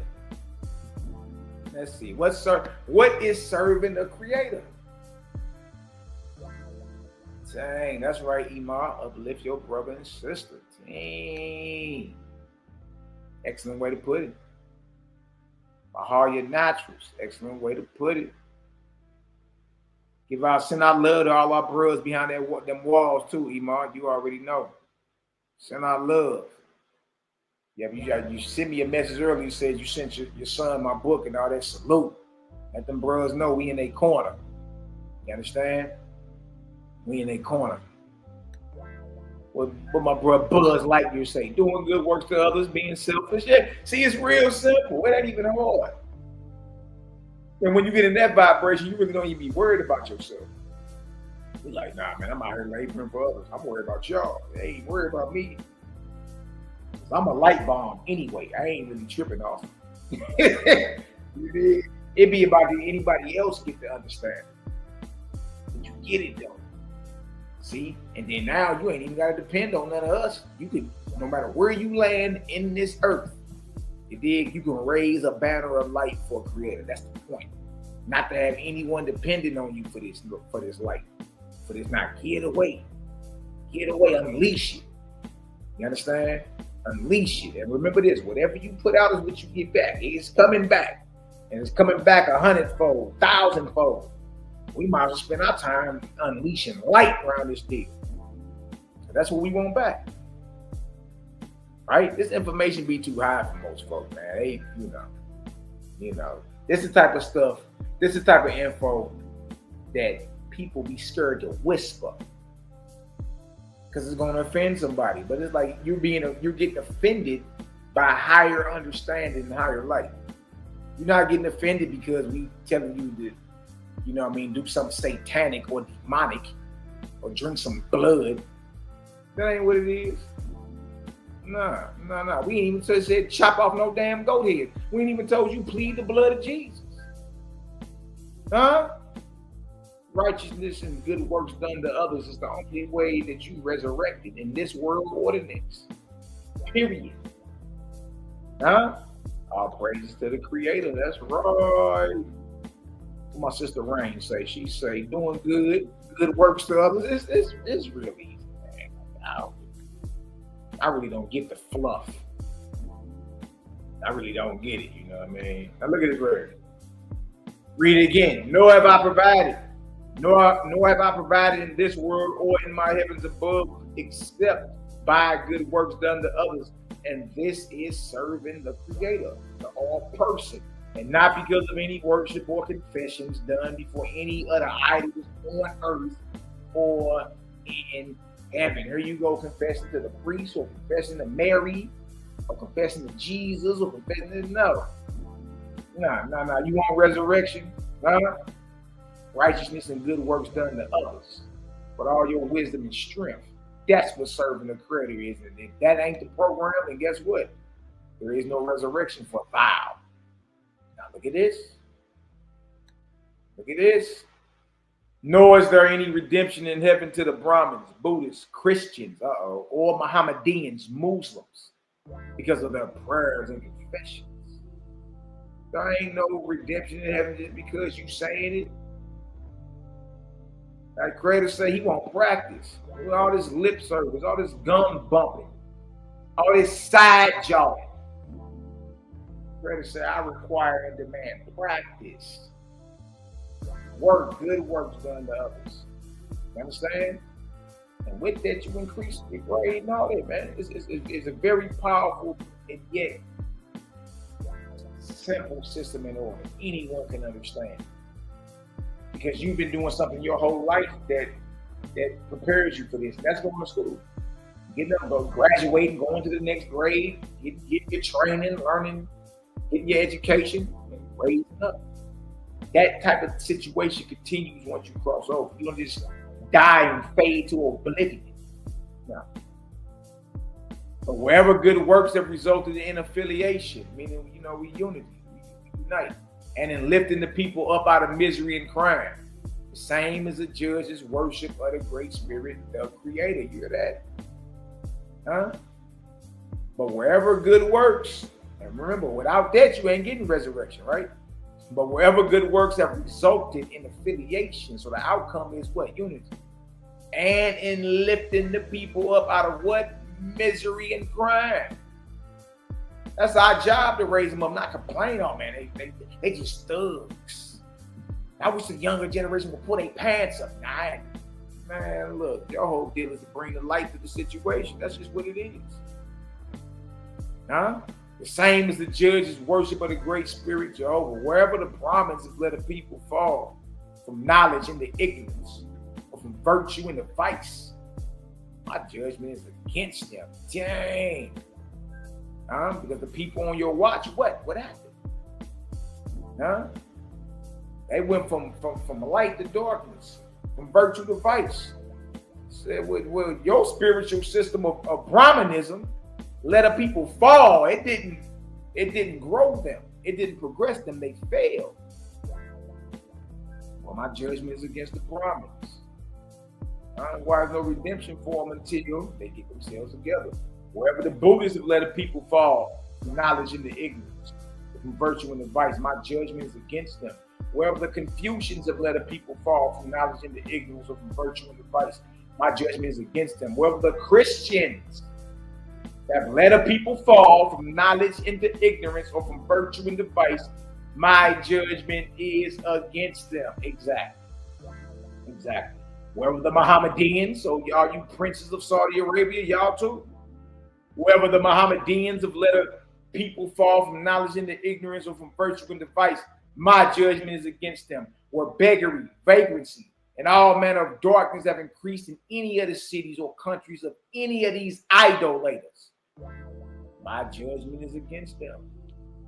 They should not excuse themselves nor escape my judgment by saying, oh, the true Brahmin, or the true Buddhist, or the true Christian, or the true Mohammedan is not fallen. Those or these who fail were those who did not embrace our doctrine in fullness of heart. And then what he said, because my judgment is also against weakness. I think we're calling they God weak. Because my judgment is also against impotency or weakness. They have tried their respective religions for hundreds of years, and they have not raised up one city of righteous people. Boy, trip off that. Why ain't Rome, Italy, or the Vatican righteous? Why ain't Jerusalem righteous? Why ain't Mecca and Medina righteous? These are not righteous cities. You have not raised up one city of righteous people. Huh? It's weak. The respective religions of this world of the beast are weak. What do you mean that's not the true one? This is weak. That's because the system in order is weak. It's impotent. Flagellant. Look at it. And for that reason, I have come to put these doctrines away and give them that which shall prove itself potent in all the world, or omnipotent, strong in our world. Dang. Huh? Look at it. What is that? There's no reason to get scared, because we showing you something higher and better. We dealing with Creator around us. We're not atheists. We're not devil drinking blood worshippers or blood drinkers. You understand? We ain't even killing animals for food over this way. I don't even know how anybody can claim that we own some type of darkness. How? Tell me. And you ain't heard nothing yet that's evil. What you've heard is may have jarred your spirit and challenged what you thought to be true, but you ain't heard nothing evil or wicked yet. Nothing.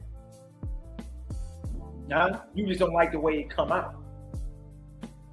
That which I proclaim shall be proclaimed by the angels of the second resurrection to all nations and peoples. Here you go. Dang. No, it's just Israel. Look, if you don't go sit down somewhere, ain't damn one of y'all about to be administrating no type of cities and governments and states and countries. Ain't damn one of y'all about to be doing that. Not one. It's not happening. You dig? For one, you're up under a false god anyway. For two, whoever chooses the Creator is chosen. And since you profess God, Israelite, you're doubly bound to practice righteousness and good works. So get to it. We don't want to hear nothing about what you claim you think you are. Your works should show it. Right? My light is not to one people only, except to the righteous, who serve the Creator by doing good to all men. That's how you serve the Creator. Do good to everybody. In my sight, the nations of the divisions of the earth are as one people only. Brothers and sisters. That's right. That's right. I take from all of them their idols, their gods, but I give them a greater, even the Creator. See, so you can sleep well at night knowing, you understand that whatever God you was praying to, now you dealing with its maker. Now you dealing with who tell God what to do. We good. We good. You did? Yeah, you've been thinking the manager been the CEO the whole time. No, God is just the manager for an appointed time, 400 years, and he gotta go. He gotta go do something else. You've been praying to the manager, which means that God you've been praying to is a false God. Because a true God will never accept your prayer. A true God will come announcing the glory of the Creator and his ever presence. First thing off his mouth. I'm here to play with you. I'm here to make you think you're supposed to be serving and praying to me. I'm just your brother. Look, you can profit in my wisdom, though. So all the idols are coming down. All your gods of the conscious community, all your gods in the Israelite community, it's all coming down. Mohammedans is all coming down. Christianity, luremongs, the false Christ, it's all coming down. I take from all of them their idols, their gods, but I give them a greater, even the Creator. I say to them, I permitted my children to have idols, but now that you are men, put away your idols and accept Jehovah, who is the Creator of all.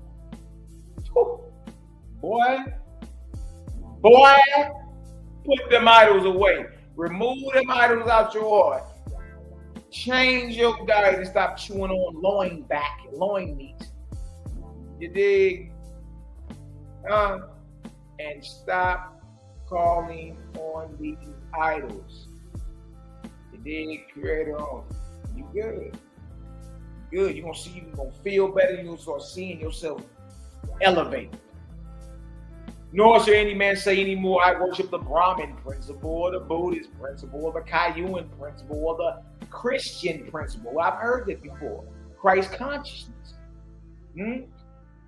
Or the Mohammedan principle. Sufism probably. For all of these that prove themselves to result in war and destruction. You can't come around here with that beast on your mouth. It still produce war. Knights Templar still produce war. Huh? None of them, your Christians, your Muslims, none of them have faith in Creator, but faith in their armies of soldiers and in their weapons of death. Man, look. But I give all people one principle only, which is to serve the Creator. This is broad enough for the redemption and resurrection of all men. And I will have none other. Dang, serious business. Man, it's deep, but it's so simple. I serve Creator by doing good to everybody. This, knows what it says. It says, this is broad enough for the redemption and resurrection of just you Israelites. No, go sit down somewhere. All men. And I will have none of it.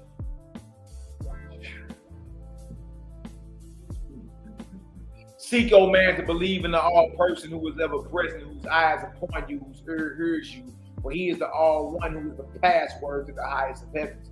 And you may call on your idol at the gates of my heavens, but the gates shall not be open to you. While I have no quarrel, I will have no fighting in my exalted kingdoms in heaven as the gods, lords, and saviors. Grandmama, you can't bring that there. Not in the exalted kingdoms of the Creator. There ain't gonna be no arguing about, no, it's Jesus. No, it's Yeshua. No, it's the Lord. No, it's God. I got the name Sweet Jesus. You look, ain't none of that gonna be popping at all. Huh? Ain't none of that finna be cracking. What do you say? Till you are washed clean of them. You gotta be washed clean of your gods, Lord, and Saviors, your idols. Until you are washed clean of them, coming in spotless white, a servant of the Most High.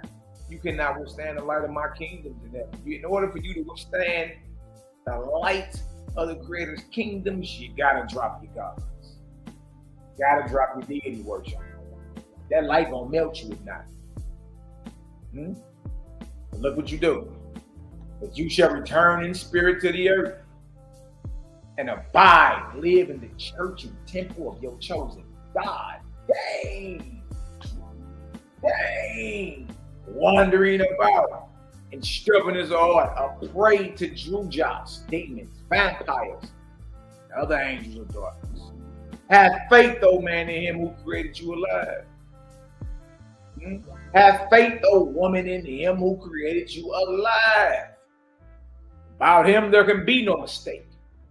Glorify him by righteous works, having faith that even as he brought you into life, so will he provide for you according to your just deserts. Good night if you're getting some understanding. Y'all drop a 7,000 in the chat. We're about to get into this chapter 4. Drop a 7,000 in the chat if y'all getting some understanding. CGG still cooking. So now we're about to get into the numbers of the judgment in the words of God. Good night. Good night. If you're getting some understanding, y'all drop a 7,000 in chat for your little brother. Little brother Malaki Macabee, man. Man, that Skyrim spirit is hard. It's hard. Oh, you realize really ain't no competition here in the world.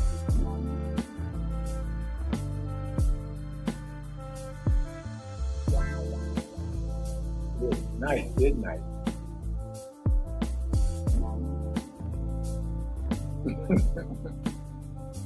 Goddamn, my daughter. Yeah. CGG still cooking.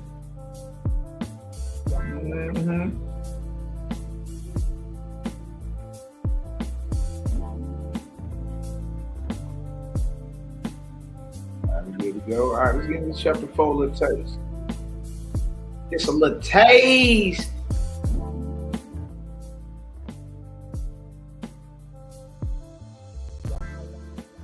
That deal knock right there, though. I got to keep it solid with you. That deal knock.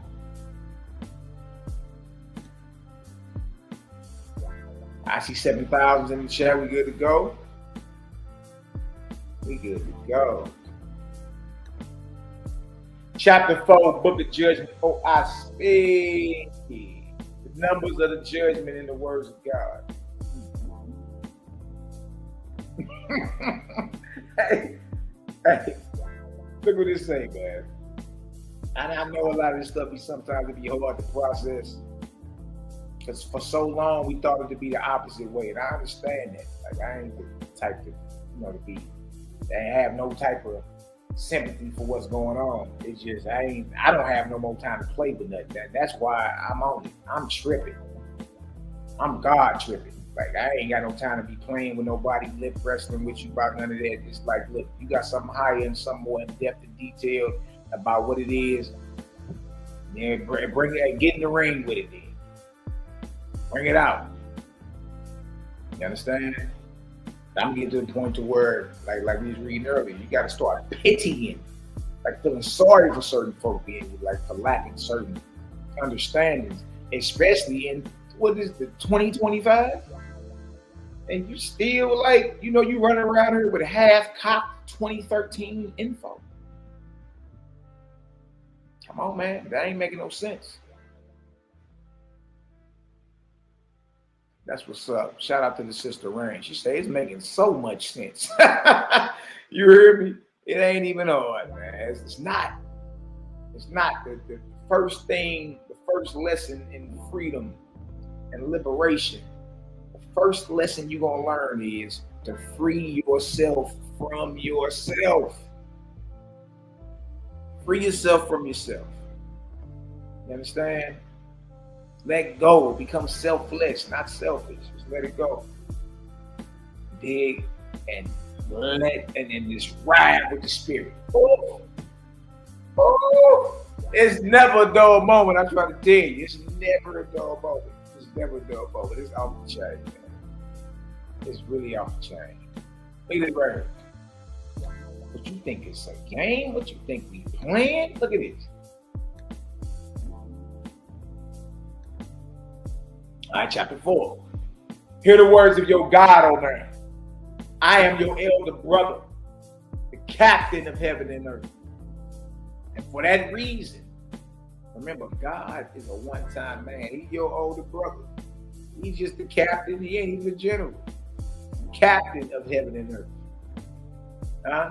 And for that reason, I declare to you in this day that the same as I revealed her shall be testified to by millions of angels, two mortals, before one generation passes away. Good night. Look at this.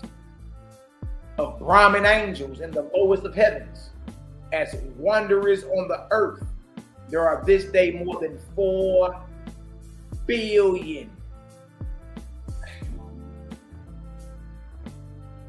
So not only are you dealing with a false God, you're dealing with the angels, the angelic hosts, the angel ambassadors of the false gods. And it's a Brahmin, the false Brahma, right? Not the real man who lived, who they later deified and the false god raised up and took his name. We ain't talking about the real Brahman. We talking about the false religion of Brahmanism. All right, it say that there are 4 billion wandering spirits in the lowest of heavens as wanderers on the earth to this day. You still think that the spirit world is haphazard? You still think you just gonna be skipping to my loo, tiptoeing through some tulips, running through plush meadows? No. There are so many of them that's set up to deceive you. Because remember, the whole mission is to enslave your spirit, so after death you can help build or augment his kingdom. That's the whole point, is to enslave your soul. That's why the gang out here exposing all the gods and demons. We don't want to see y'all worming on your bellies in the afterlife. Look at this. Of Buddhist angels in the lowest of heavens as wanderers on the earth, there are this day more than 7 billion. What? Of Kayuan, or the Confucian doctrine. Angels in the lowest heavens as wanderers on the earth, there are this day more than 3 billion. Of Christian, here we go. Because that's the most of our people. Right? Of Christian angels in the lowest heavens as wanderers on the earth, there are this day more than 3 billion wandering angels or spirits on this earth. Angels and mouthpieces of the false Christ. You really know the war you up against? I don't think you really know. We just showed the video earlier with the old boy killed everybody because he said he was Jesus. Then we got another one with dude say God told him to send his grandparents to hell. You know the influence everybody is about. Because the action and the behavior and the message gonna tell you exactly what influence. If these niggas is telling you they are under the influence and that they are Jesus and they are under the influence of Jesus Christ and they're doing heinous crimes, you dig? That ain't even hard to figure out. 1 + 1 is 2, no matter what kind of math you use. That's a false god that's inspiring y'all, man. Of Mohammedan angels in the lowest heavens as wanderers on the earth, there are this day more than 2 billion. Your boy Jibril got 2 billion angels as wandering spirits on this earth, inspiring the Mohammedan doctrine. Look at this. Of Jewish angels. Israelites will fall up under the Jews and the Christians. Of Jewish angels in the lowest heavens as wanderers on the earth, there are this day more than 30 million. And of other angels, idolatrous and otherwise, even on the earth, there are more than 12 billion. And of all these angels, not one is above grade 5. Of these billions of angels wandering the earth, y'all. 4 billion, 7 billion, 3 billion, 3 billion, 2 billion, 30 million. Of all these angels, then you got 12 billion other angels, idolatrous and otherwise, and of all these angels, not one. All these angels of the false gods of the religions you part of, not one is above grade 5 in the first resurrection. They ain't above the 5th grade. So this is still in grade school. They still in grade school. Huh? Let me put some visuals on it so you can understand about the grades and all that. Yeah. Let's put some, these is low. And look, these are the spirits that everybody is falling out over, lapping around the church, claiming they catching the Holy Ghost. These are all your spirits that your mediums are talking to, that you talking to, your spirit guys. These niggas ain't even above the 5th grade. The 5th grade. These is little cats. They still go to school with they sticky badge on their chest. Huh? And they address and they information tag and they backpack. They still go to school and do show and tell. You mean to tell me out of all these billions of spirits wandering the earth, servants to these false gods, looking to enslave and put you in bondage once you cross over, you mean to tell me ain't none of these niggas high raised? Last one of them ain't no higher than the 5th grade? Let me show y'all these grades, man. Hold on, man. Hold on, man. We gonna come right back there, man. See, Mally, I was with you. Till you start talking all that, bro. Like, dang, man. Like, all right, well, let me show you. I ain't here to throw no fluff at you. Huh? What's this? I be thinking I be playing. That'd be the crazy point. Yeah, hold on. I got you. That's on me. I got you. All right. Now let's go ahead and pull up some of this. Oh, man. Somebody about to be mad. Huh? The grades of mortals and angels. The grades of mortals and angels. Good night. Good night.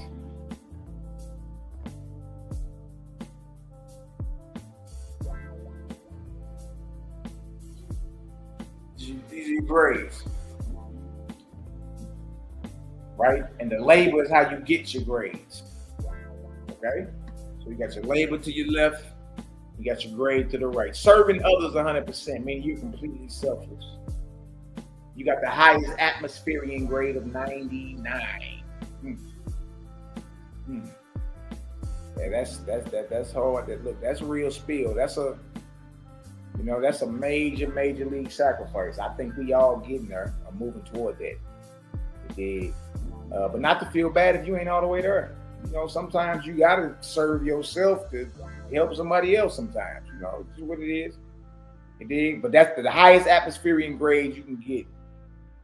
Mortals or angels is a 99. And that's because you serve others. You're not concerned about yourself or nothing. Your whole mission is to make somebody smile that day and do a righteous act for somebody, period. You're not concerned about yourself at all.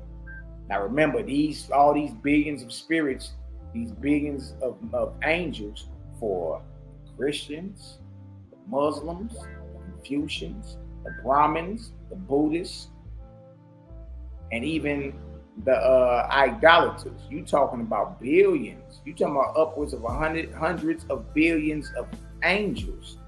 And it says out of all of them, not one of them is higher than a grade 5. Well, you see the lowest grade is 1. That means you serve yourself 100%. You're completely selfish, right? And 5, it means what? That you serve yourself 95% of the time. And only 5% of the time you look to help somebody else out. That's a grade 5. It's still a selfish spirit. Do you mean tell me all those billions of spirits, angels to these false gods, that everybody been catching the Holy Ghost over and being inspired and praying to their spirit God? You mean to tell me none of these niggas is above the 5th grade? Look at the grades over here on the right side. Grade 75 is you serving yourself 25% and serving others 75%. Huh? Look at this. A grade 50 is you serving yourself 50% and serving others 50%. And a grade 25 is you serving others 25% and yourself 75%. These niggas ain't even got a 25. They are in grade 5 and lower. Huh? See, practical. This is where you rest at based off your grade. The grades and ascension of spirit after death according to the grades and grades. Yeah, we'll pull out some charts for you. We about to redo all these. Nah. Look at this. Grade 99, highest atmospheric grade of all pure spirit. And that means, guess what? You serve others 100% at the time you pulling oxygen through your nostrils, you serving somebody. You're not tripping off yourself at all. And notice where you dwell when you cross over and die. Look where your spirit dwell at versus somebody that's in grade 1. The lowest heavens resting on the earth. That means, so them 5th grade spirits, they're still wandering spirits on the earth. They're not even 1/4 way up from the earth toward ethereal. They down earth. Man, and these are the spirits everybody been selling y'all. Huh? Grade 75, 3/4 way upward toward ethereal. Grade 50, midway between the earth and the emancipated heavens, ethereal. Grade 25, 1/4 way up. And grade 1, lowest heavens resting on the earth. This is where all the spirits that inspire the conscious community and the new age movements and all that, them niggas is from right up in here.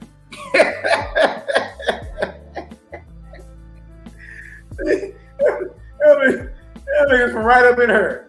Over praying to them with reverence. Knees slapping like a naked new child that was just born. And you mean to tell me they from up in her? These are wandering spirits everybody been telling you, and you be trying to do your look. No. I love to be the bird bad news guys, man. Nah. Trick no good. We ain't falling for none of that, man. Yeah. So that's where your dwelling or your abode is, based off your grade. And this is how you get your grades. So get your grade up, man. Increase your spirit grade. That's how you increase your vibration. And it's all about service. What service are you doing for others?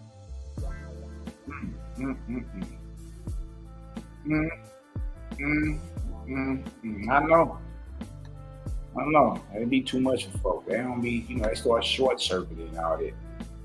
But we're gonna keep it solid across the board, man. We're not about to play with you. All right.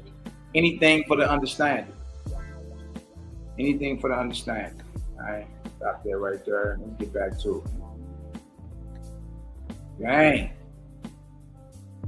If y'all got some understanding based off the grades and the dwelling place of the grades once you cross over, man, y'all drop a 10,000 in the chat for your little brother. All right. We're going to run through this chapter 4. And we're going to come back and do part 3 and start at chapter 5. We're just going to read through it. You know what I mean? We're going to read through it, get us some understanding.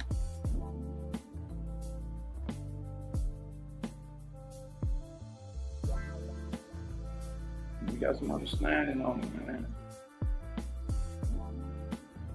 And of all these angels, not one is above grade 5. Well, y'all just seen what grade 5 and them hanging out there, right?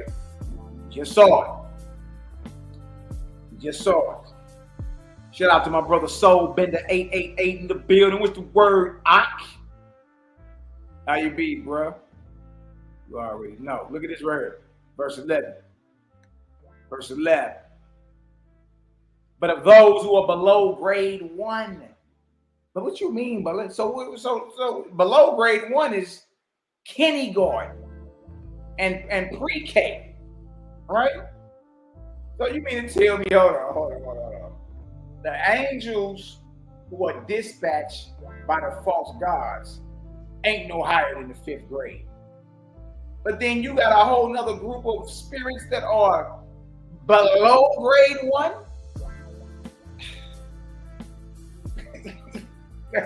Man, hey man, we been hustling. Hey man, these false guys done hustled the whole world, man.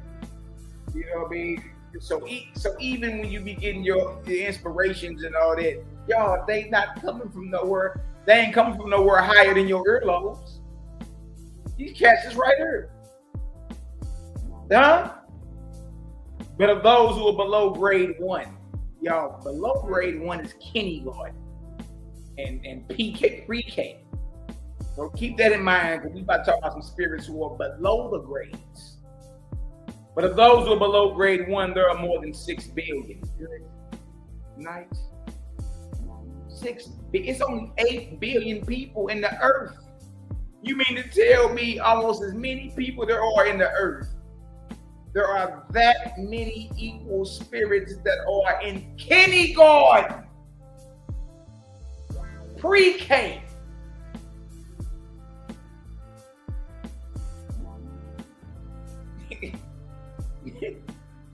But of those who are below grade 1, there are more than 6 billion, which comprises those angels who know nothing more than babes. So for the most part, they were full-grown adults as the earth life. Some are fetals. Some engrafters who dwell with one mortal during his lifetime and then engraft themselves on another mortal during his lifetime, and so on. Calling themselves what? Reincarnated. You be hearing Negroes say that today. I'm reincarnated. No, you're not. No, you're not. What you got is a fetal, an engrafter on you. You understand? Really don't know too much about corporeal life.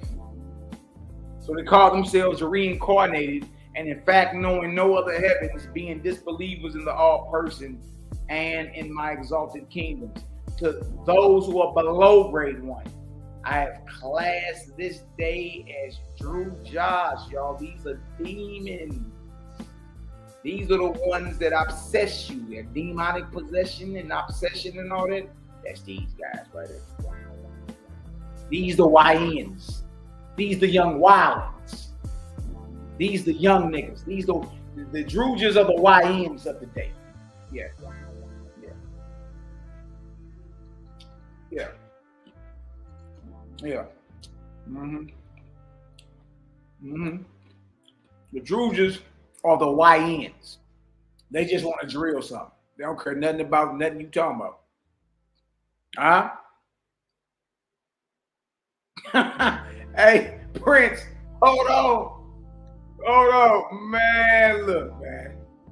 Look, yeah, 6 billion below grade 1. Hold on. Hold on, boy. Boy, I remember this. Do y'all remember when Geno Jennings was trying to cast that spirit out in church and failed miserably? Failed. These are all what niggas. These are all spirits. Man, look, these niggas ain't even in junior high school.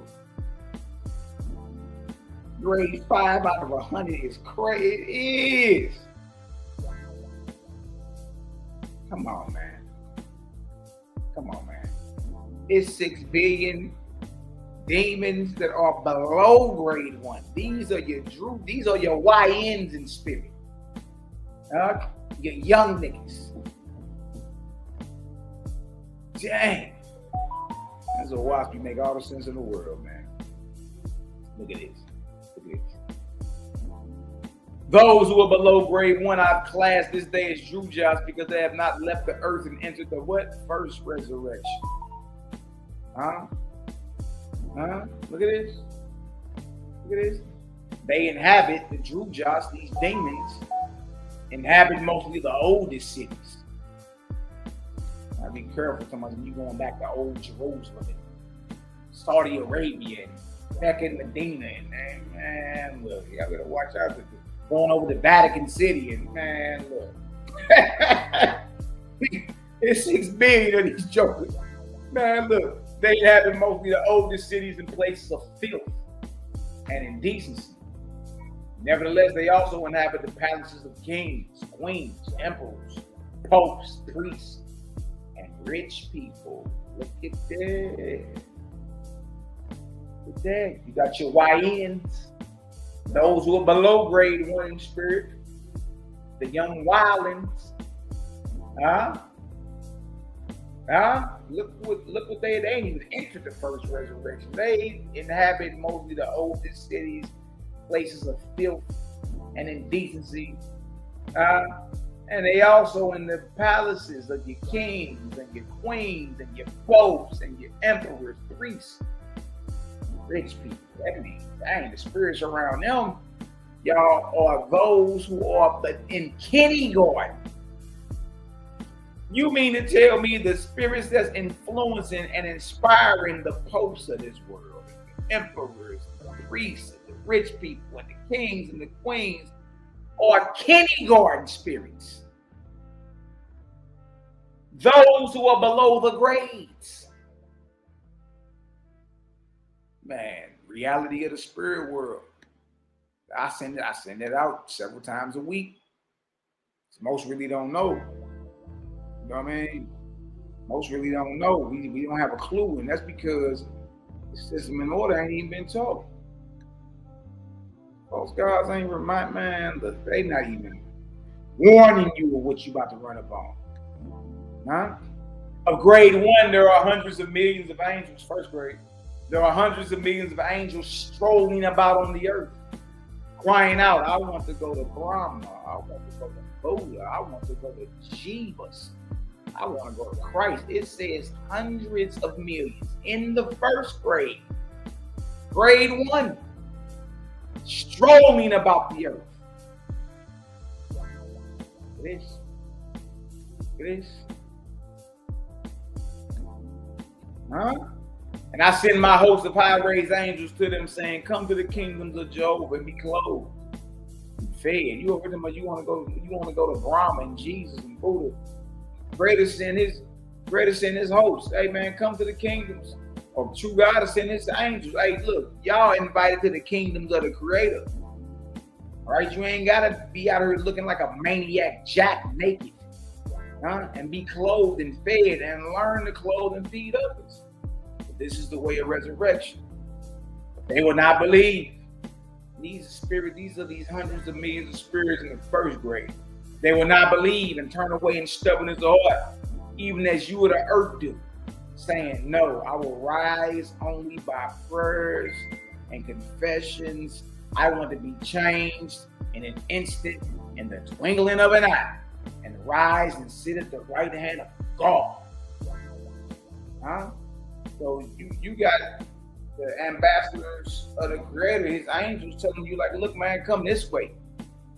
Right? You gotta invite, but you gotta get up and come on. You gotta invite to the kingdoms of the Creator, be clothed and fed, and teach others to do the same. Right? This is the way of resurrection. But now you want to be changed in the moment, in the twinkling of an eye, at the last trump, so you can sit on the right hand of God. And there are hundreds of millions who, being dead, do not know anything. Huh? Look at this.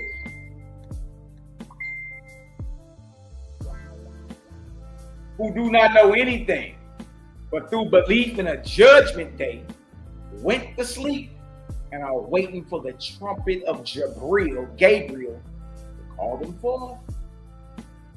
That's crazy. That's chapter 4, verse 17. It says that in 1 Thessalonians 4 and 17, or 2 Thessalonians, one of them. Huh? For we shall be caught up in the earth, for the angel of the Lord shall descend with the trumpet of God, and the dead in Christ shall rise first. Then we which remain alive shall be caught up with them in the earth, and forever we shall be with the Lord. The whole rapture, whatever, however you look at it, right? There are hundreds of millions who, being dead, do not know anything, but through belief in the judgment day, went to sleep and are waiting for the trumpet of Gabriel or Gabriel to call them forth. And I send my exalted ones to them to awaken them and call them up. But they are drunk with their faith. Yeah, you hear that vocab belong to Zoyak? Huh? God logic? Huh? But they are drunk with their faith, and they relapse again and again for years and years, for hundreds of years, fulfilling Jehovah's mandate that whoever is bound on earth shall be bound in heaven. You'll be a slave in heaven. For a false God. And even as one drunken man on earth entices another to drunkenness, so there are hundreds of millions of idolatrous angels. Hundreds of millions, y'all, of idolatrous angels who return to mortals and persuade them to their same doctrines and debaucheries. Good night, hundreds of millions of angel idolaters. There to persuade you. Know to understand the character of your creator. That's the first and foremost thing you need to understand. And stop tripping off if the thing can do a miracle, what it looked like, and what name it answers to. We don't care about none of that. Because an evil angel can do all. An evil angel can do a miracle. It can come in any form and figure that you expect it to look like. And we're reading this hundreds of billions. It's billions of these suckers out there. And they can come and answer in any name you've been calling on in your prayer breath. See that? Look at this. Hear the words of your God, O man, and be wise in your judgment. He who created you alive gave to you of his own being. Be steadfast to him. Be faithful to your maker. And you should not err, but eliminate yourself from the chance of error. Be steadfast on Creator. Stand on it. He alone, Creator alone, is unmistakably your sure foundation, in whom you shall not be tripped up. You heard this? Your Creator is sufficient for you and your resurrection. And for this reason, in your soul, you shall abjure or deny all gods, lords, and saviors. Neither shall you try to exalt his name, the Creator's name, by adding to it any name in the shape and figure of a man, nor by any one of woman born. So you're not supposed to be adding Jesus' name to the Creator. Hebrews do it all the time. Yahweh Bahashim, Yahweh Shah, Barakatah. Praise God in the name of Jesus. Christians do it all the time. Look what Owaspi say though, bombing. Neither shall you try to exalt the Creator's name by adding to it any name in the shape and figure of man, that would be Jesus, nor by any one of woman born. Jesus definitely was born through a woman. He had a physical life, was a man. Seek to attain to his voice in all things, and to obey him for righteousness' sake. Do not be stubborn in your conceit. In your singleness of purpose, you shall be ministered to by the spirits of the first resurrection. But as you unite yourself in a brotherhood on earth, Creator gang, what you mean? That's what we do. But as you unite yourself in a brotherhood on earth in the name of the Creator, so shall you be ministered to by the light of my second resurrection. That's where we need to be at right there. It's all those of the same like mind, dealing with the Creator. Like you love your Creator, we all need to be fellowshipping and talking and getting some understanding about and making sure we hold the right ideal about Creator up top. You know what I mean? But if you love your maker and your Creator, y'all we need to affiliate and we need to unite. Pull our sources together and get it cracking out here. You know what I mean? Look at this. But it has been proved and it shall be proven again that all brotherhoods on earth founded on any other idols in heaven shall not stand. So it don't matter, man. Islam, Christianity, Israelitism's straight way, pastor it out. It's all coming down. Why? Because it's based off the idols in heaven. Gang banging, all of it. It's all coming down. Because there is no second resurrection to minister to them. In all societies, all brotherhoods, all gangs, all fraternities, all sororities, in all societies, constitutions and bylaws founded by men not capable of the second resurrection shall fail. But whoever establishes in the second resurrection, which is, how do you establish in the second resurrection, Malachi? How? But whoever establishes in the second resurrection, which is abnegation, denial of self, serve Creator, shall not fail. Ooh, if you got some understanding today, man, y'all go ahead and spin that vortex up in the chat, man. It's your little brother Malaki Macabee. And we're going through the book of Judgment. This was part 2, the grade of angels and mortals.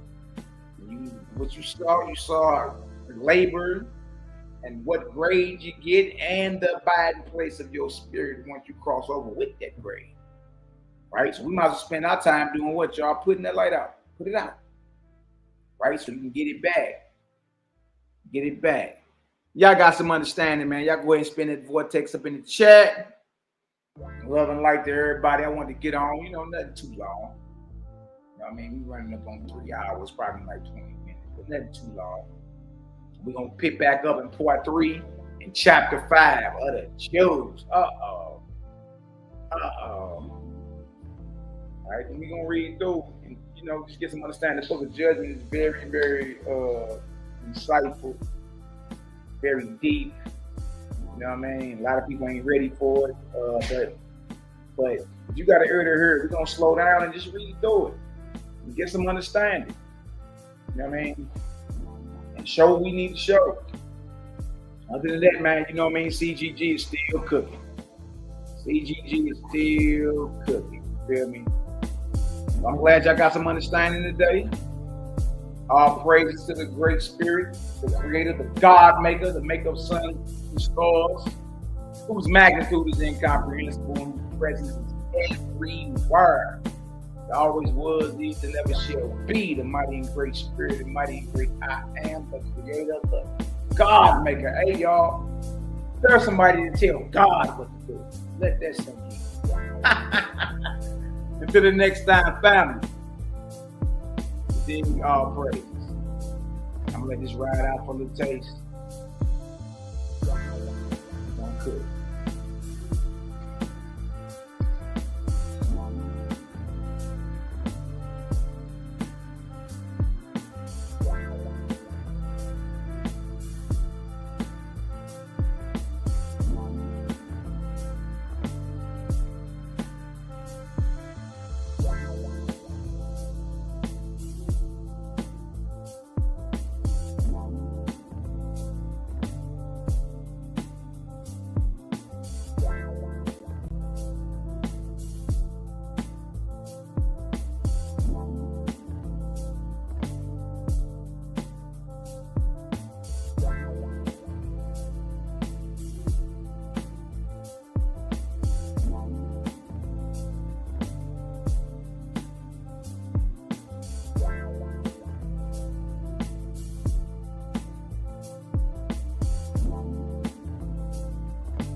What happened?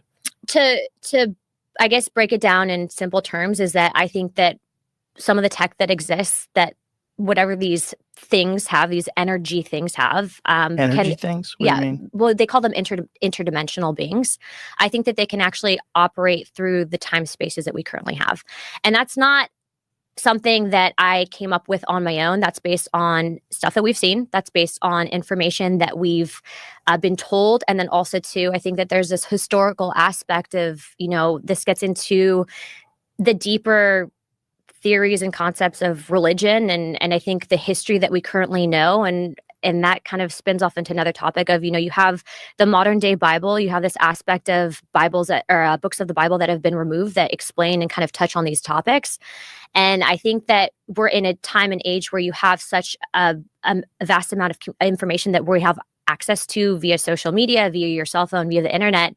And so it's really changing the way that we understand, the origins of life and the spiritual reality that we know. When you currently. say interdimensional beings, that they know that these are interdimensional beings, how do they know that?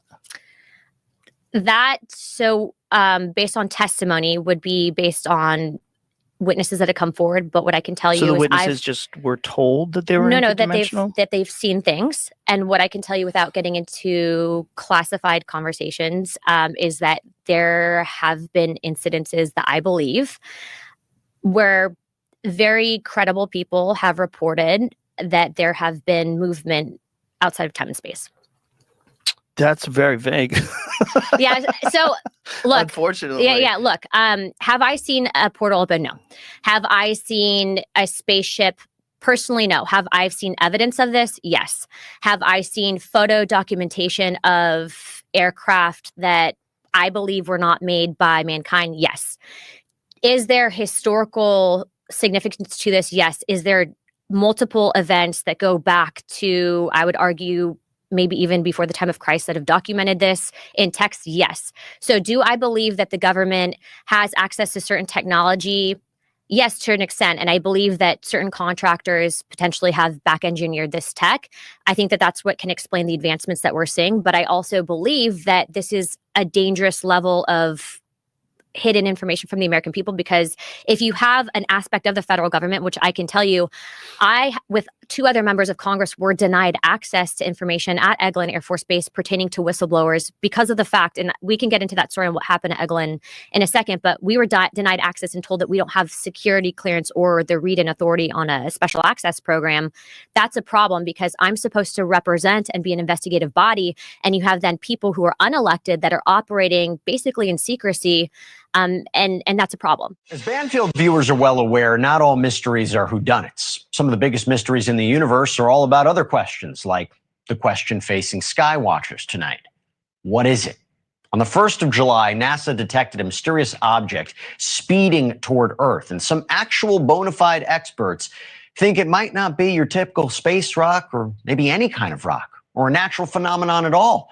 For one thing, 3I Atlas, as it's called, is interstellar, meaning it's from outside Earth's solar system. That is incredibly rare. In fact, it's only the 3rd object from parts unknown to ever visit us. It's also moving very, very quickly, 135,000 miles an hour. Right now, it is near Jupiter, but it's expected to fly by Earth in late November, maybe early December, about 3.5 months from now, at which time my next guest thinks we might get the answer to an even bigger mystery, whether humans are alone in the universe. Avi Loeb is a theoretical physicist and professor at Harvard University. I'm thrilled to have him back on the program. Good to see you again. Okay, so for everybody who doesn't know, this is incredibly rare. It's a 3rd known interstellar object ever detected. Why? Why is that so rare? I mean, why do we have so few of them? So the question is, what is it? Now, people argue that it must be a comet, but for a comet, you usually see a cometary tail trailing behind it. In this case, the deepest image that we had with the Hubble Space Telescope revealed that it has glow in front of it, not behind it.